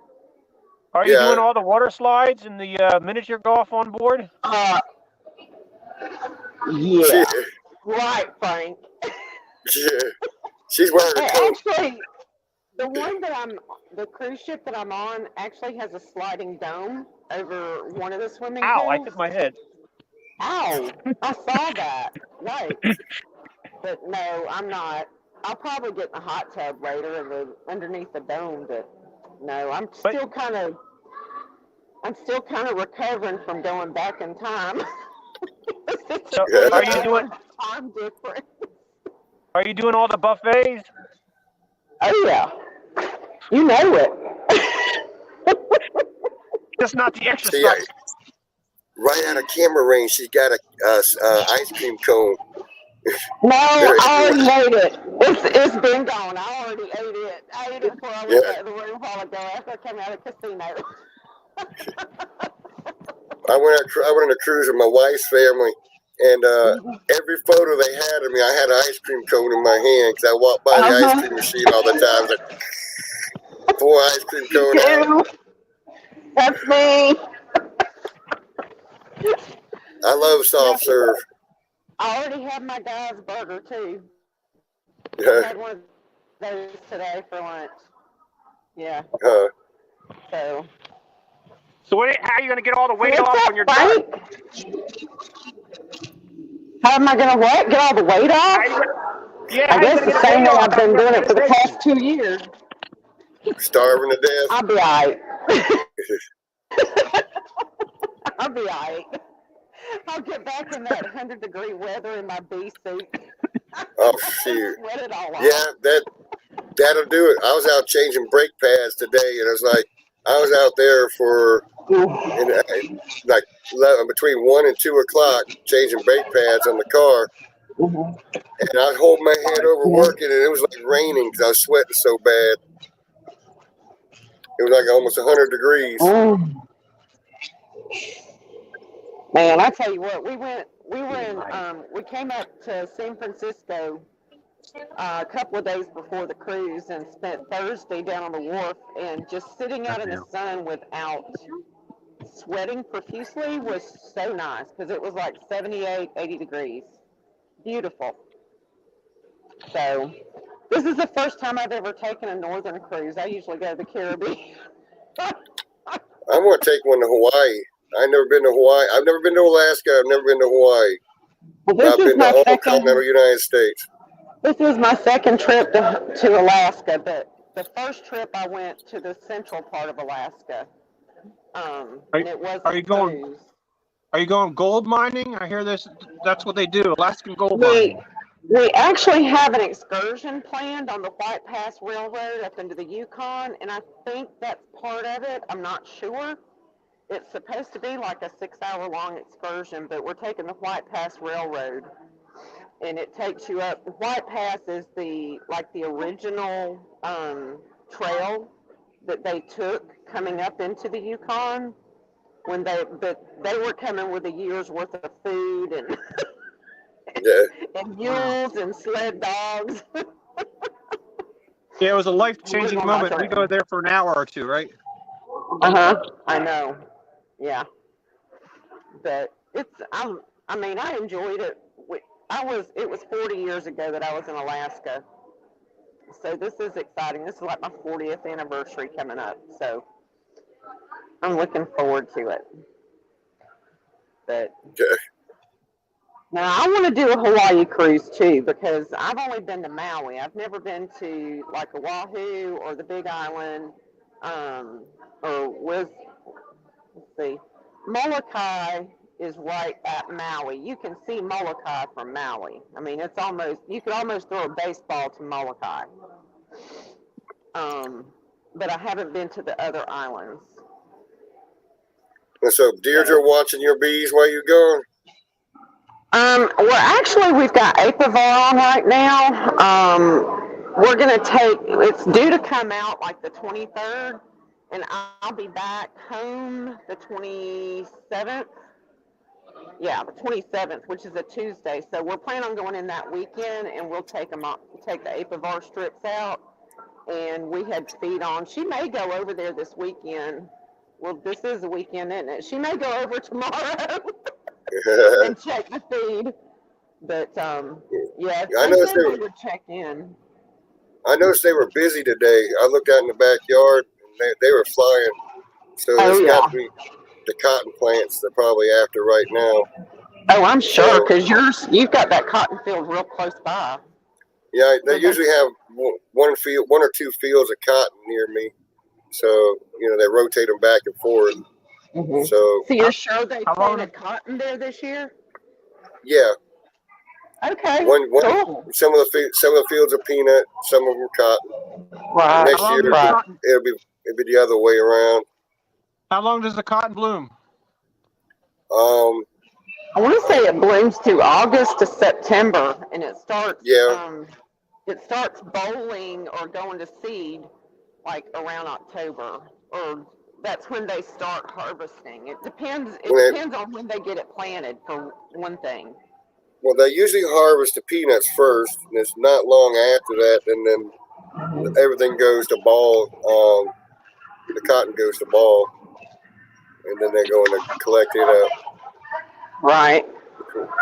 Which, like, you know, so yeah, I mean it's pretty quick. And then I have noticed goldenrod everywhere, not blooming, but growing everywhere. I've got some that that I didn't pull out of my beds in the front yard, and they looked like they were getting ready to start budding pretty soon when I left. Well, the ones I was looking at, they're not quite there yet, but I have some out by my porch out front, and they'd be over 9 foot tall if they didn't have they weren't leaning over from weight. Yeah. And mine aren't that tall. They bend over and they go back up. Yeah. Yeah, mine aren't that tall though. It was amazing out here in San Francisco. I understand why people come out here and they keep bees out here, because there's stuff still in bloom out here. I don't know what all blooming, but there's just all kinds of stuff. Did you look up any beekeepers out there in Alaska that you might drop in on? No, I haven't. I had kind of wanted to do that in San Francisco, but we spent Thursday. I'm here with a friend, and we spent Thursday down the wharf and taking trolley car rides and went up and down. What's the name of that? The Lombardi trolley. So we went saw that, and let's see, what else did we do? I lived in San Jose for a little while, so I'm aware of all that. Yeah. I love the wharf. It's fun. Now those mountains out there between San Jose and the coast. Yeah, the coast mountains. I used to travel across those all the time, going out to Santa Cruz. Ooh. And why it was you and not me? I love riding a motorcycle through them hills. I bet it was fun on a motorcycle. I don't know. I drove a car. I started heading up to the Tetons when I was in Wyoming, and I got about, I don't know, maybe 1,000 feet up, one of those mountains and I saw those curves, I was like, I'm fine, I'll place it, turn around and go back down. I was not driving up those mountains. You talk about all the switchbacks, hairpin No, switchbacks. this was really steep, and I was in a rental car that I wasn't familiar with. So I was like, no, I had not made it to the switchbacks yet. I've been in all four. I've been in 48 of the 50 United States. So Well, you've been I've into driven- more of them than I have. I still have a goal to reach all of them. So, and I want to go to the territories. Yeah. Well, I've been to That's Puerto one of my- Rico. That's one of, I haven't been to Puerto Rico. We had a cruise scheduled there one summer, and COVID hit, and they canceled it. I was bummed. Yeah. Did you get your refund cruise? No, and I was pissed.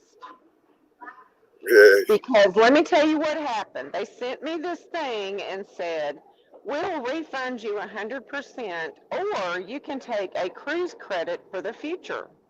So what did I do? I took the cruise credit. Well, they didn't mention in there that you were mandated to get the jab. So my husband didn't get the jab. I did, so I could go, but I couldn't transfer his credits, so he couldn't cruise. By the time that they took those restrictions down, I couldn't get a refund back. Now, I had booked another cruise with my whole family and only paid the deposits, and I got that back, but that was only $400. That other cruise that they canceled was like $2,500. So Yeah, I they had offered family me- member. I think it took them 2 years to finally get the trip because of all the delays and the reschedules, Yeah. and Mhm. that reschedule took 2 years to get. Mhm. Yep. By that time, you're almost dead. I still haven't heard back from them. I sent Carnival emails. I threatened them with a lawyer. I did everything, and without getting a lawyer involved. But I got a free cruise this time. All I had to pay was port taxes and fees, and all my drinks on board are free. So I was like, oh well, okay. It kind of worked out. Lisa's going to get sauce after she gets off the live. No, I never drink that much on a cruise. I had a whiskey sour yesterday, but that was it. And I bought. That's not a my Diet- wife's a Diet family. Pepsi. Do what? And that's not my wife's family. They brought a Oh. case of wine just to get to where we were going. We were only in the Bahamas. Mm. Yeah, each person can bring on a bottle of wine, 750 milliliters, but I'm not that big of a drinker. So I didn't bring any wine, and wine's not usually my choice of drink when I drink. So, but I'll probably go cash in on one of them in a minute. So Yeah. the alcohol is not unlimited like the food? They limit you now if you get the bottomless bubbles or the alcohol package. You're limited to 15. Well, you're limited to 15 alcoholic drinks a day. They'll cut you off. Dang. But like, I could go get a bucket of beer, and it wouldn't cost me anything, and go put it in the refrigerator in the room. So I like beer. Yeah. I'm a Southern girl. I'm not. I mean, What's the difference between a 12-pack and a bucket of beer? 6. 6. 6. I think you get 6 to a bucket. It's either 4 or 6. I don't remember. But the drinks on here are not cheap, because that whiskey sour yesterday was $10. But the food's unlimited, right? Oh yeah. Oh yeah. So you can get as fat as you want. You can ride those Mhm. Double bubble, whatever you call them things, and Shoot, it's too cold to get up there. It's like, let me see what the temperature is right Move now. from Hang on. move from one buffet to the next. uh-oh. Yeah. Oh, it's Nah, not she all that cold. It's only 64 degrees. Oh man. But you're on the water, the wind's blowing. I'm on the water and the wind is blowing. I mean, it's whipping bad. My 628 dirt rooster hat flew off yesterday. I was up on the when we were sailing away, and I stuck my head over the railing, and my hat flew off. I didn't lose it though. I got it back.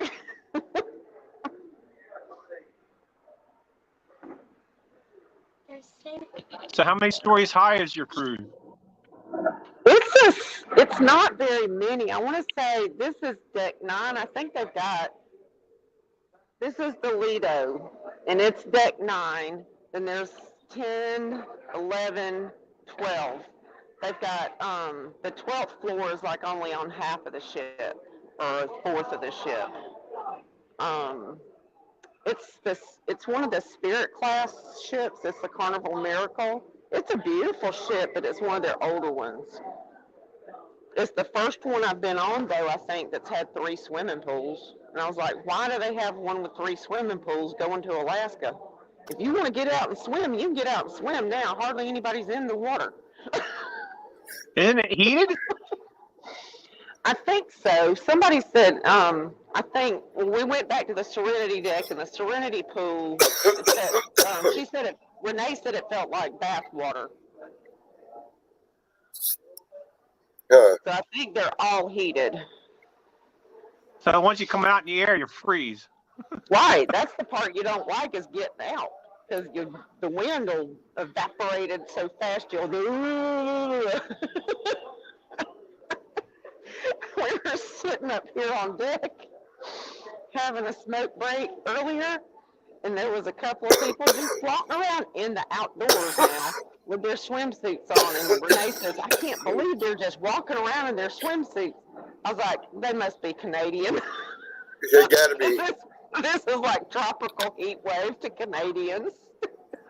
Reminds me of one of the resorts we went to, and you go in a hot tub and it's snowing outside, and you feel the cold snow falling on your head, and you're freezing, and the rest is boiling. Yep, for sure. But we both decided that we'll probably welcome getting off in that heat when we get off the plane in Alabama. Yeah. But we both said we wanted to go somewhere cooler in the summer. We just needed a couple of weeks break in the cool weather. Well, you know, you'll be out of the humidity for so long. You'll be acclimated to no humidity, and the high humidity. You're gonna be like, oh my God, what happened? Oh gosh. Yeah, the first night in San Francisco, my sinuses started bleeding. And it's not very dry out here, but apparently it's drier than it is back home. Oh, there's my friend! There's my friend Renee. Hello, Renee. Where'd you go? Hey, Renee. Hey. She was snoozing downstairs. Text you. You off wait. Oh, I've been on YouTube. I figured I'd let you sleep. She's getting acclimated to the time change. Yeah. Oh, she's still jet lagging, huh? Yeah, she's still jet lagged. We missed the brownies at lunch. Oh well. They'll have brownies again, don't worry. She said we missed brownies at lunch. You have to send out a notice to all the people on the boat. You could have a beekeeping meeting on the ship. Hey, there you go. All beekeepers coming to. Yeah. We're gonna have a meeting. Yeah. We'll all be sitting around because we're all used to the heat probably, and they be sitting around.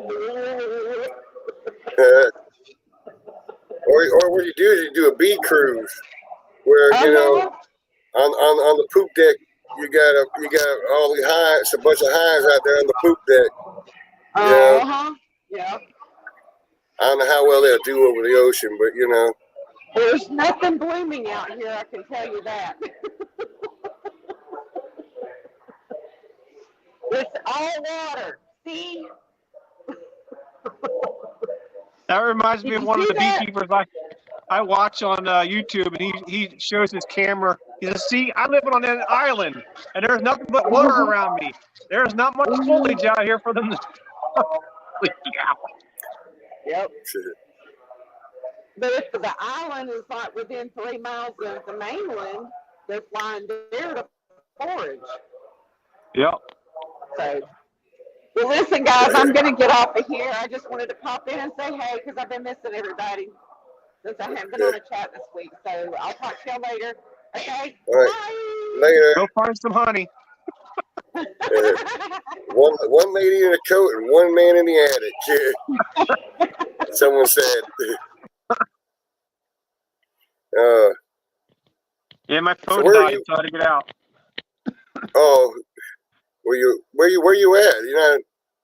I know you're not in the attic.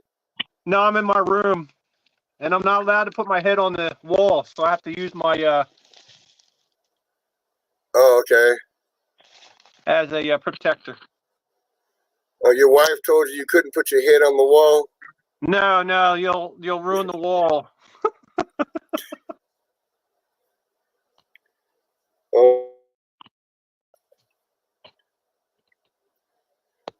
If I'm the one that's got to fix it, why can't I do that? You know, it's my thought. Yeah, I was watching another YouTube today, and the lady's going off actually it was him. He was making a comment. He's like, yeah, you got to have the toilet paper underneath the sink. You can't have it on the back of the toilet because that's what the wife says. And then when you get in trouble, you're like doing the squat, trying to walk 6 feet to try and go get the toilet on emergency run. I'm like, yeah, I hear you. I hear you all over. And do that squat walk.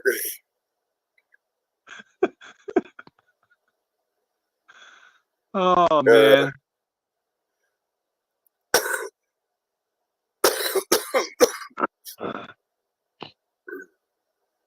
Yeah, I hadn't talked to Lisa lately. I should have been calling her. I hadn't called her.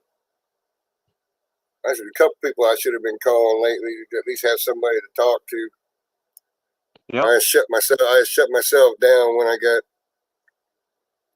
dealing with my family. I was like, I just aggravated with people.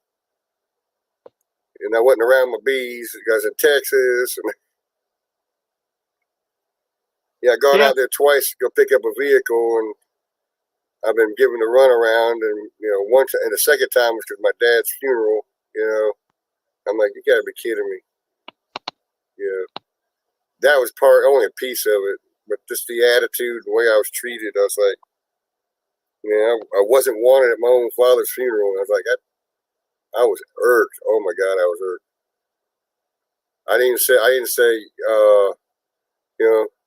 what's going on? You were going to say, get together before I leave or nothing. I texted goodbye and left. Yep. And they go, what? And I didn't answer for 2 weeks. Well, not 2 weeks, but a week. Felt like 2 weeks, but it was like a week. Didn't answer nobody. Now they're starting to text and talk to me now. So it's like, okay, I've calmed down enough. I'm not going to blister them and say something I might regret, Because my sister was stupid. My sister was out of town. What started the whole deal is my sister lives in Arkansas. Oh, just swing on by and pick me up before you go to Texas. I live in Alabama. Okay, it's now 8 hours to your house from mine. Well, I mean, I don't know exactly where she lives in Arkansas. I just picked Little Rock because it was just Arkansas, right? So our Little Rock is 8 hours from Dothan. Not counting your gas stops, pit stops, or bathroom or whatever. Not counting any of that. And then from Little Rock to Austin, Texas is another 7, almost 8 hours. So that's 16 hours.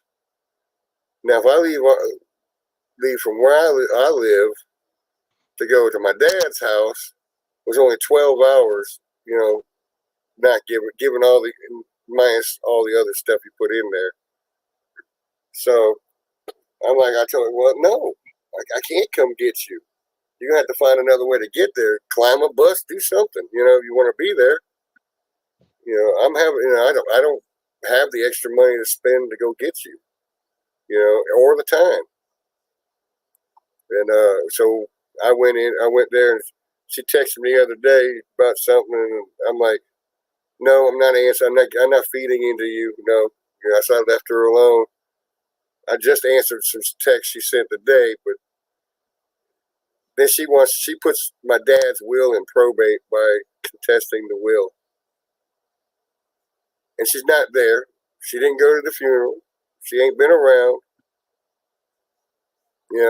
She don't even know what the will says.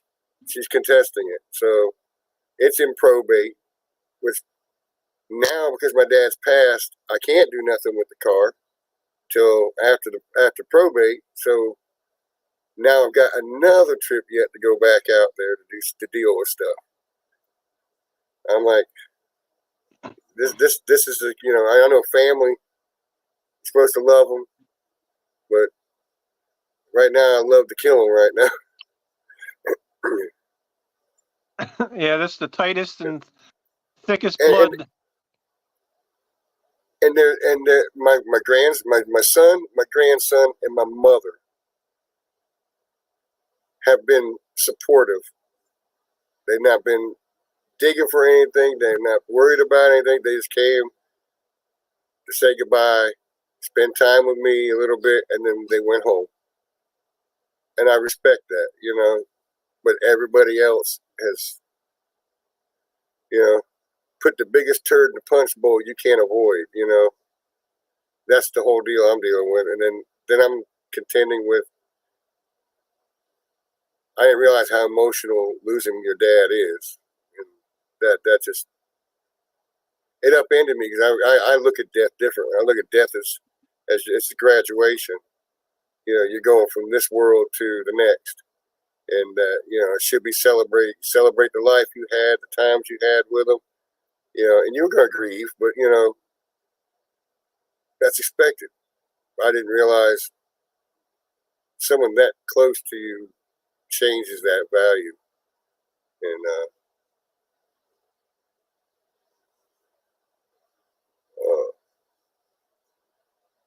Tim, what do you mean can you can't do virtual in the event of court? I don't know, Tim. I've not gone that far into it yet. Usually Texas runs through, I've heard Texas runs through probate on the, on wills, not as fast. They try to get it over with. So they're not that quick. They're not that long. They don't drag it for years. They try to get it done as quick as possible. And I'm not made any stupid claims. If my dad wants me to have something, I just want what he wants me to have. I've already got some weapons he gave me when I went down the last visit when he was alive. So, a couple pistols, a couple shotguns. I know he had a whole lot more than that, but I don't know where they ended up. But I'm pretty sure they didn't go where the will specified, to tell you the truth. But I'm not complaining, because ammunition is too expensive for too many weapons. Yeah. Although I wouldn't mind that Barrett 50 cal he had, though. In the AR-15 he built. He did a custom job. But my dad was a gunsmith. Well, he did some carve out the wood and all? No, I think when he built guns, he specialized in the mainly fixing them. He had an AK-47 he had built that he bought individual parts and put them together from scratch. I mean, just got the parts together. Then he'd craft. If the part wasn't exactly right, he'd make it work. By modifying it and stuff. That's the kind of person he was. He did stuff like that. He did custom build on the AR-15 he had. But he bought the parts milled from somebody else, put them together, but he built it, And it's probably probably between $2,000 to $3,000 AR-15. Like they say, assembled in America. Yeah, but the best weapon he ever gave me, though, I'll tell you for a fact, is a 380 he gave me. That it was a Russian made. It's called a Makarov in a 380, and it's the most accurate pistol I've ever had. I haven't done hardly anything to it, and I can hit consistently in the inner ring on a target. Is that rifled? No, that's just a pistol, 380. Oh, they don't do the small barrel. They don't rifle the very. No, this is not rifled. This is not rifled. That's what I'm talking about. That's the Makarov 380. So there's no way they can rifle that little bit. Now I'm gonna get banned on YouTube for showing a pistol. But so they're just a straight shot. So wherever it goes, it goes. Yeah, most 380s you see nowadays, like they have their barrel when you shoot and it reloads, it pivots, or it pivots up and it comes back down and reloads.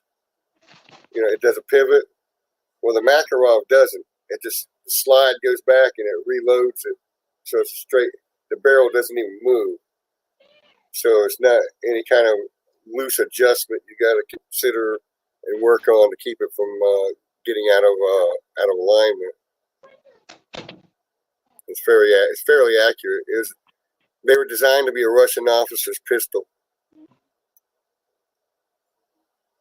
and then the 357. My wife likes a 357 revolver. So it's only got like 6 inches to guide that bullet, and once that's over, it's on its own. Yep. Because I've seen things that are almost like just the gun shell itself, and there's no guidance. It's like, it's right out of the whatever they have, and it's like shoots, and it's like, man, how do you get that to be accurate? Because I thought when it's going down the barrel is where it's kind of like guided to get it in the right direction. I mean, to a point, yeah, and then that's when you use the rifling down a long barrel. Is the key? It puts a rotation on it, which keeps it steady. But most of it is just gas projectile, and a lot of times with a pistol, it's fairly close range. You're not shooting it that far. Although I've shot that 380 in a cluster in a 3-inch circle from 200 foot, and hit. And that's just like pointing my finger,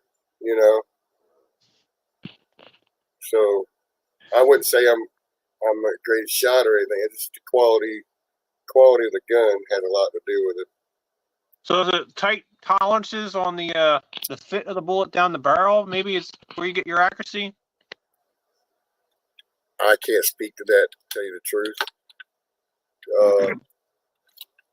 Because like the 357 revolver is you got the cylinder right just before the 6-inch barrel, and then it's not even a tight fit. It's just that it's shot right down that barrel, and that one I think is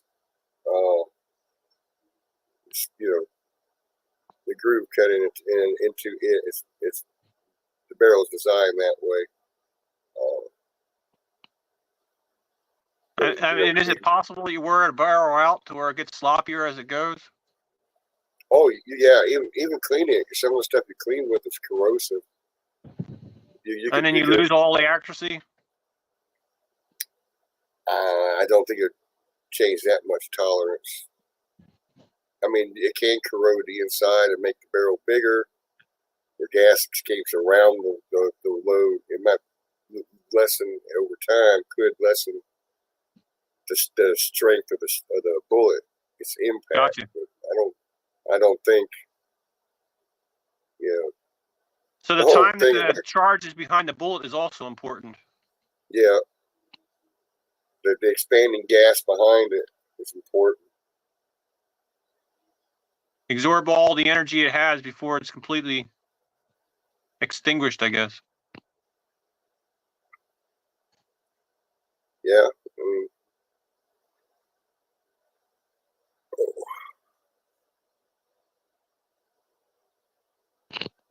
Dennis say, I wish we could have a pool. It's hot here. Where are you at, Dennis? I mean, I'm not saying Alabama's hot, not hot, but I don't think it's rained this week at all here either. Sounds like bathtub time. Yeah. Buy a 20-pound bag of ice and put it in the tub. Float like a weenie.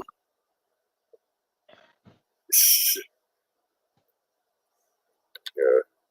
Or a little ducky, float in the water. Sometimes I get an attic. I think, well, maybe I'll do a cold shower. I'm like, no, that's way too cold. I've had to take wet, cold showers when I was a teenager. I stayed at the guy's house. Hot water heater burned out, and that's all we had was cold showers. I was like, That's where you dip and run. There's no way I'm standing there full time.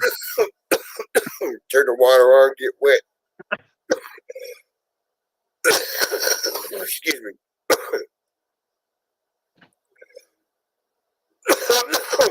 Man, Especially well water at 55 degrees. No way. what you do is get wet, lather up, get back in, rinse off real quick.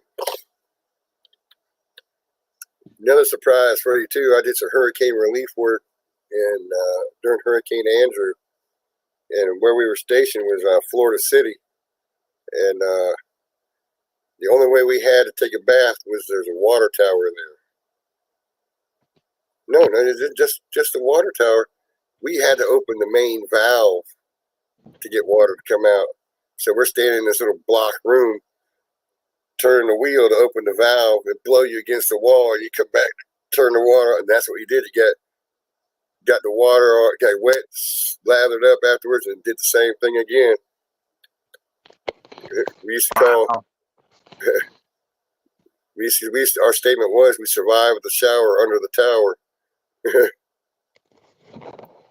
When I went to New Orleans area to do some storm damage help, I guess we were there a little late near the end, and it was already established. They had the running water, the toilets, and all the shower rooms. It was almost like a hotel, but yeah.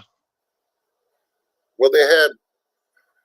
Well, we were doing some work. We were completely separate from any entity. So our little band of people were renegades.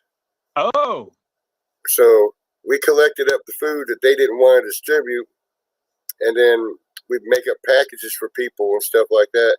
And then, like one time, I laid down in the middle of the street in front of a deuce and a half for the 82nd Airborne. They're yelling at me. I said, hey, man, you guys got anything you got to do anytime soon? I said, I know you guys are running this, that, and the other. I said, we got food we need delivered to this area. And I get that. I talk them into backing up. We load it up. We head out, drop it, and come back. Because what was happening after Andrew was that there was a lot of people that weren't being able to get into town to get the food. So what they were doing, they were digging holes and burying it, saying they were distributing it. Well, we started finding those locations where they were dumping the food in the holes. It was still all packaged, all good, nothing wrong with it. So we started taking this regular pickup trucks and stuff like that, and bringing the stuff back, and collecting it, and then packaging it up, sending it back out, and doing reconnaissance and finding places that needed, like people were living in blown out apartment complexes, and nobody knew they were there. Wow. I walked into many situations where I had many guns pointed at me. I said, man, I said, not here to do nothing. You want food? You want diapers for your kids? It's out there. Let's go. And that is, they'd always send me in because everybody else was scared. So, I mean, that's, doing stuff like that is, I enjoyed doing it, but, it was like we were living in tents, but they also had Tent City, where I was getting to the point I was getting to. They had washing machines, they had air conditioned tents, they had, so they were doing good. I didn't want to be there. I wanted to help. I wasn't going to sit there saying, can you give me something? I was trying to help people, Yeah, the group I was So- there, they're actually building houses and helping people repair their houses and sheetrock and building walls and siding and all that kind of nonsense. So depending on the people that went down, whatever their skills were, they sent them to whatever site to continue the projects. So they might not get to a site for a while until they get a crew that knows what they're doing and continue the project where they left off.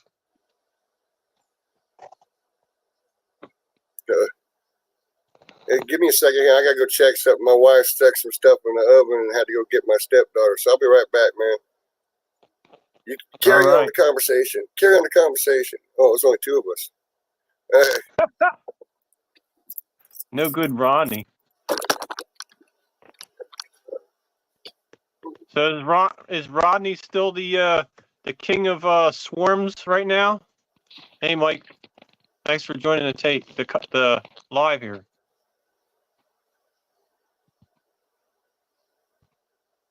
Mike from Apiary says, GN, everybody.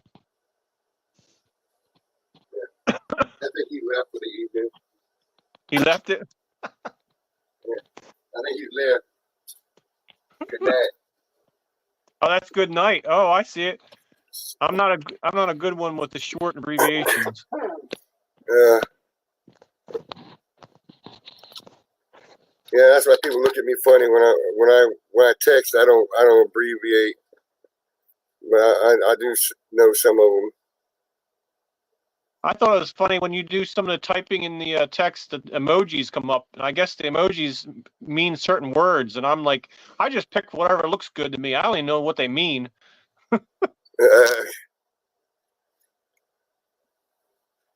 Nothing like typing deuce and it looks like a little turd sitting up there, right? Yeah. Yes, sometimes an emoji comes up to replace the word, like you type in fish and all of a sudden the fish emoji comes up. All right, that makes sense. But there's sometimes, you're sad or happy, and it's like, I don't know what emoji means what thing. I'm like, it's like reading some of these signs. I don't know if you've seen them, but there's wordless signs out there. Do not enter, stop, one way. They don't even have the words anymore. It's just that circle in red with a white line. You're like, if you don't know what that means, you don't know. It doesn't say do not enter anymore. It's like, Well, have you looked at Burger King and McDonald's keypad when you go to order? no. It's all pictures. It's all pictures. So it looks like a burger. It looks like a fry. Yeah, Oh man. yeah. There's no thinking to it, really. Yeah, Yeah, I think so- I've only been to a McDonald's maybe twice that had those kiosks, and I almost think if there's not enough money to pay somebody to be here to serve me, I guess I'm not going. Because it's like when I go to the Home Depot or I go to the grocery store and they have all these automatic teller machines that you're supposed to. If there ain't no people, I ain't buying, because what's the point? What am I going to go in the truck and get the stuff out myself because you don't stock the shelves? To what point does it come? I might as well just buy it online. Well, and that's what that aggravates me too, is because they talk about there's not enough jobs. Okay, why is most of these stores all going to automated tellers? The self checkouts, all right? And you got somebody standing guard watching you doing it, and that's the only person on like 12 or 13 registers. And Why half can't the you time have the machines 12 are or all 13 down except people for running? one. Yeah, What's the point? And, I mean, people don't have that much problems in the machines. and then when you buy something through those, even though you got someone standing guard over you, making sure you purchased it, they can actually access that machine while you're doing it and see what you're paying for. And if something is on your register, your basket that's not on that list, they know you done stole it already. And so you got someone standing by the door, frisking you over your groceries, going out the store with all this bunch of crap. Hello, Jack and Danae. In our area, they don't even stop the what do they call them? People to steal. I forget. Shoplifters. They don't even stop the shoplifters. It's not economical for them. So there is a point where now all, like in a Home Depot, all the tools and anything, they're all locked down in cages. So it's like, oh, can I see that box? So you have to go find somebody, unlock the thing, look at the box, and the box says it has this, that, and the other, and you're like, oh, I'm not interested. All right, can I see that box? It has this, that, and the other. Doesn't have that. No, I don't want that one. It's like by the time you're done getting all the keys and unlock all the products, you might as well just go online. You can read all the descriptions. You can see all the pictures. You can see at YouTube how it's done, and forget the store. Yeah, I mean, and what I find funny about that whole issue too, you think about it, is back when I was a kid, for you to get what you wanted, you had to look through a catalog to order it from Sears or Roebuck or Montgomery Ward or Penny's. These companies all had catalogs they sent out.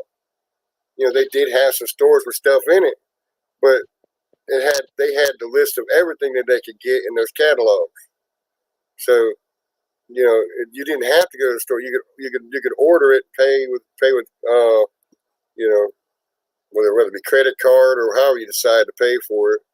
But we're right back to the same thing. Yeah, no, It's just a I do different things format.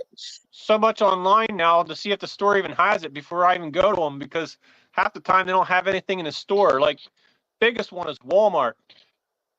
You see the beehives, you see the bee frames, you see the honey extractors. All this stuff is by Walmart. You go to Walmart, they don't have all that stuff.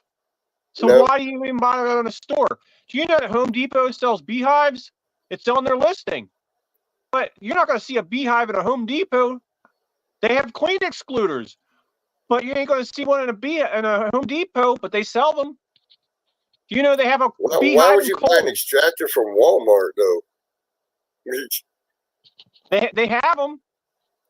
Yeah, Even I've Kohl's. seen listings. And Kohl's, they have the beehives.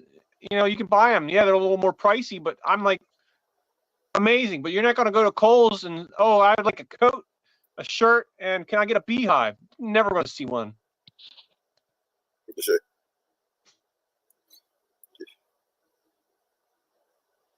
It's funny. Tractor Supply has them. Some of them, like Tractor Supply, will have a few. On the shelf? Rural King. Yeah. Well, not in our area. You're lucky if they have a screwdriver. They have a picture of a screwdriver on the wall. Yeah. Or ours, I guess, is too city folk. They don't know how to.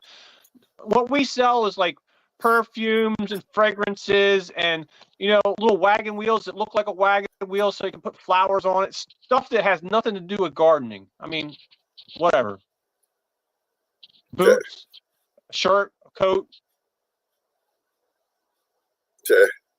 You're lucky if you find a tractor muffler or a tractor gear or sprocket or carburetor or carburetor gaskets tractor supply, but they don't have anything that you would.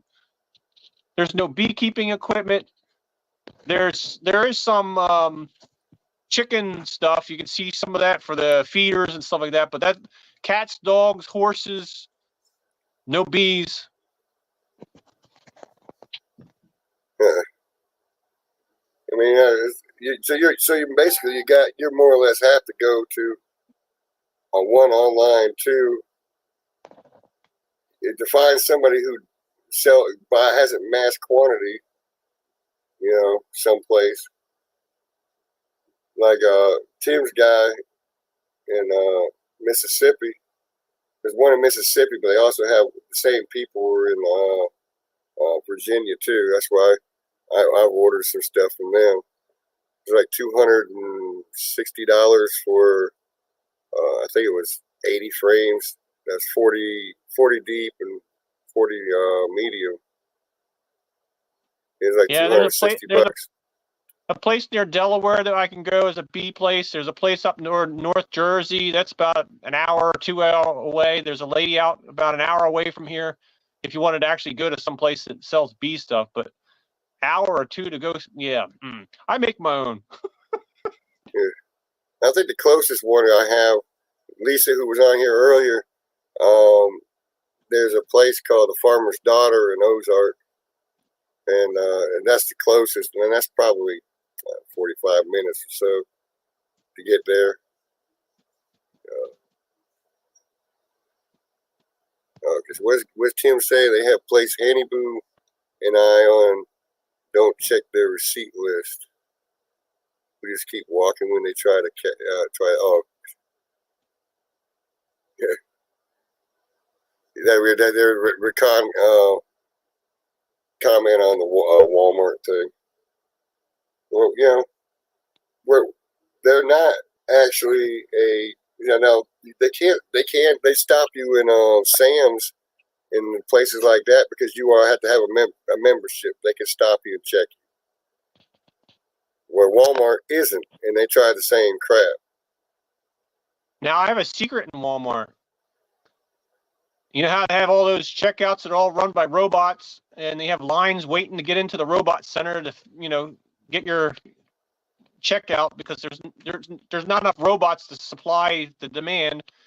If you go to the electronics department, check out there. There's a live person. You get the whole thing rung up, and then take your whole cart and just go out the door. Yeah, I keep asking them too. I said, so when do I expect my paycheck for checking myself out? Yeah. And they look at me funny. I said, I take so the whole cart. I'm doing your job. Why don't I get a paycheck? You're standing here watching me. No line in electronics. You go right to the electronics. I got that secret from a manager because I complained to her. I says, you got all these robots and I'm still waiting in line. What the heck? Get more robots. If you can't afford another robot, there's something wrong with y'all. Ours, you can't find somebody in electronics because of that. Really? Yep. So how do you unlock all the cases to get all your products that are all locked up? You have to hunt somebody down. They're nowhere to be found, and they are scarce in the back of that store. This isn't a big town either, though. Ours is where all the young people hang out because they're like, there's nothing going on, so they all hang out and socialize back there. Yeah. You know how young kids are. I remember hanging out at the malls. They don't exist anymore. Oh, this is the staff. Oh. Yeah, they running high. Rodney says they running high. Yeah, because they know that people are coming to make them work because they want to be checked out. So, I remember you see an old Walmart commercial talking about, and look for our rollbacks. I said I've been shopping at Walmart for 20 years and I ain't seen nothing roll back to zero yet.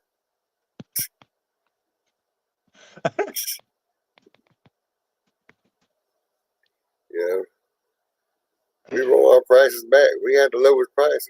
Usually, sometimes the highest prices. Well, it's like everything else. They monopolized everything.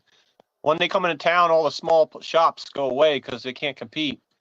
And then they can go whatever they want because it's a monopoly now. Same thing happens with the Lowe's and the Home Depots. Once they come in, all your little hardware stores go away. We're lucky. We still got a few small ones around here. One of them was Ace Hardware, and they hang it in by a thread. They're hanging in like Radio Shack did for years, before they disappeared. Now you got to go to Dinky Key in order to get all your electronics. I don't know what the DigiKey hell or whatever that it is. Or DigiKey, I think it's called DigiKey. Oh. Now, there's a place in Austin, Texas, big old town. They used to have a place called Fry's Electronics. I love that place. That had electronic everything. Even electronic butt wipers if you wanted it. Yeah.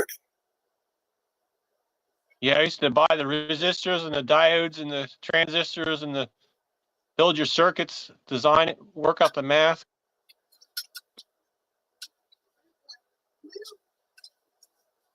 Yeah. Ronnie says, have you ever pulled back the rollback price and saw that the regular price is lower? Okay. Hey, you pull all those little tags out. Yeah.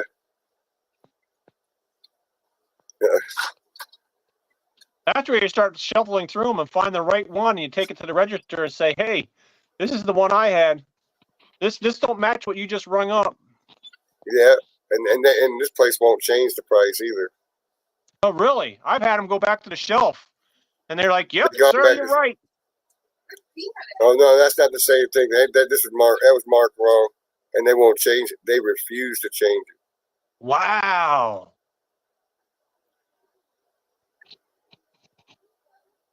Yeah, That's rough. yeah. They're cutthroat here, man. So that means you can't take the price stickers off and peel it back to the original one, and this is it. This is what it was marked. And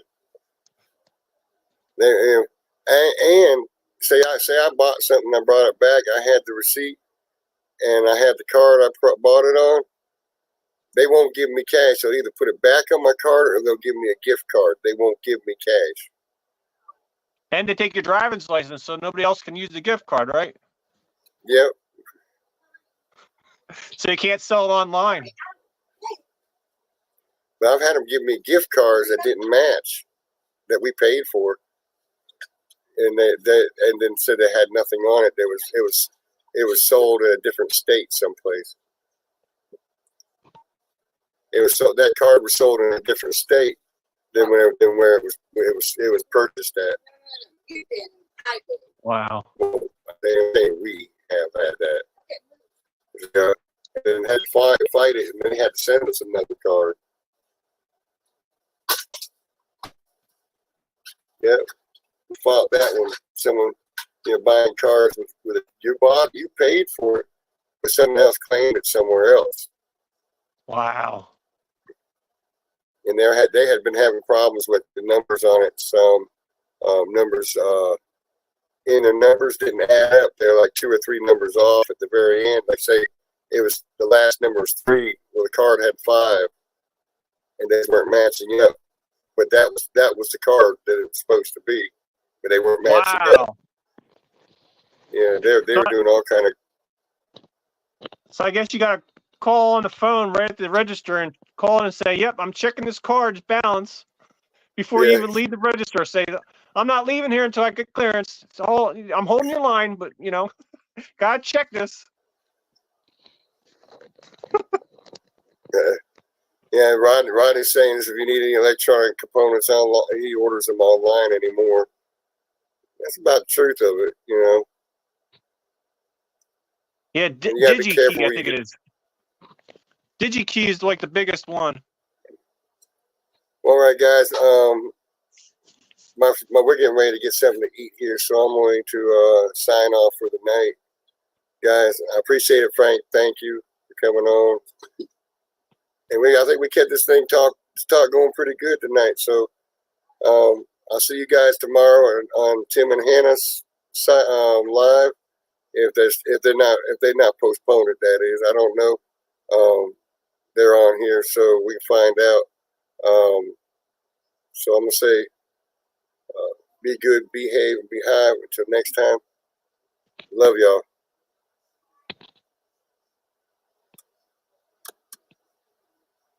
You're still live.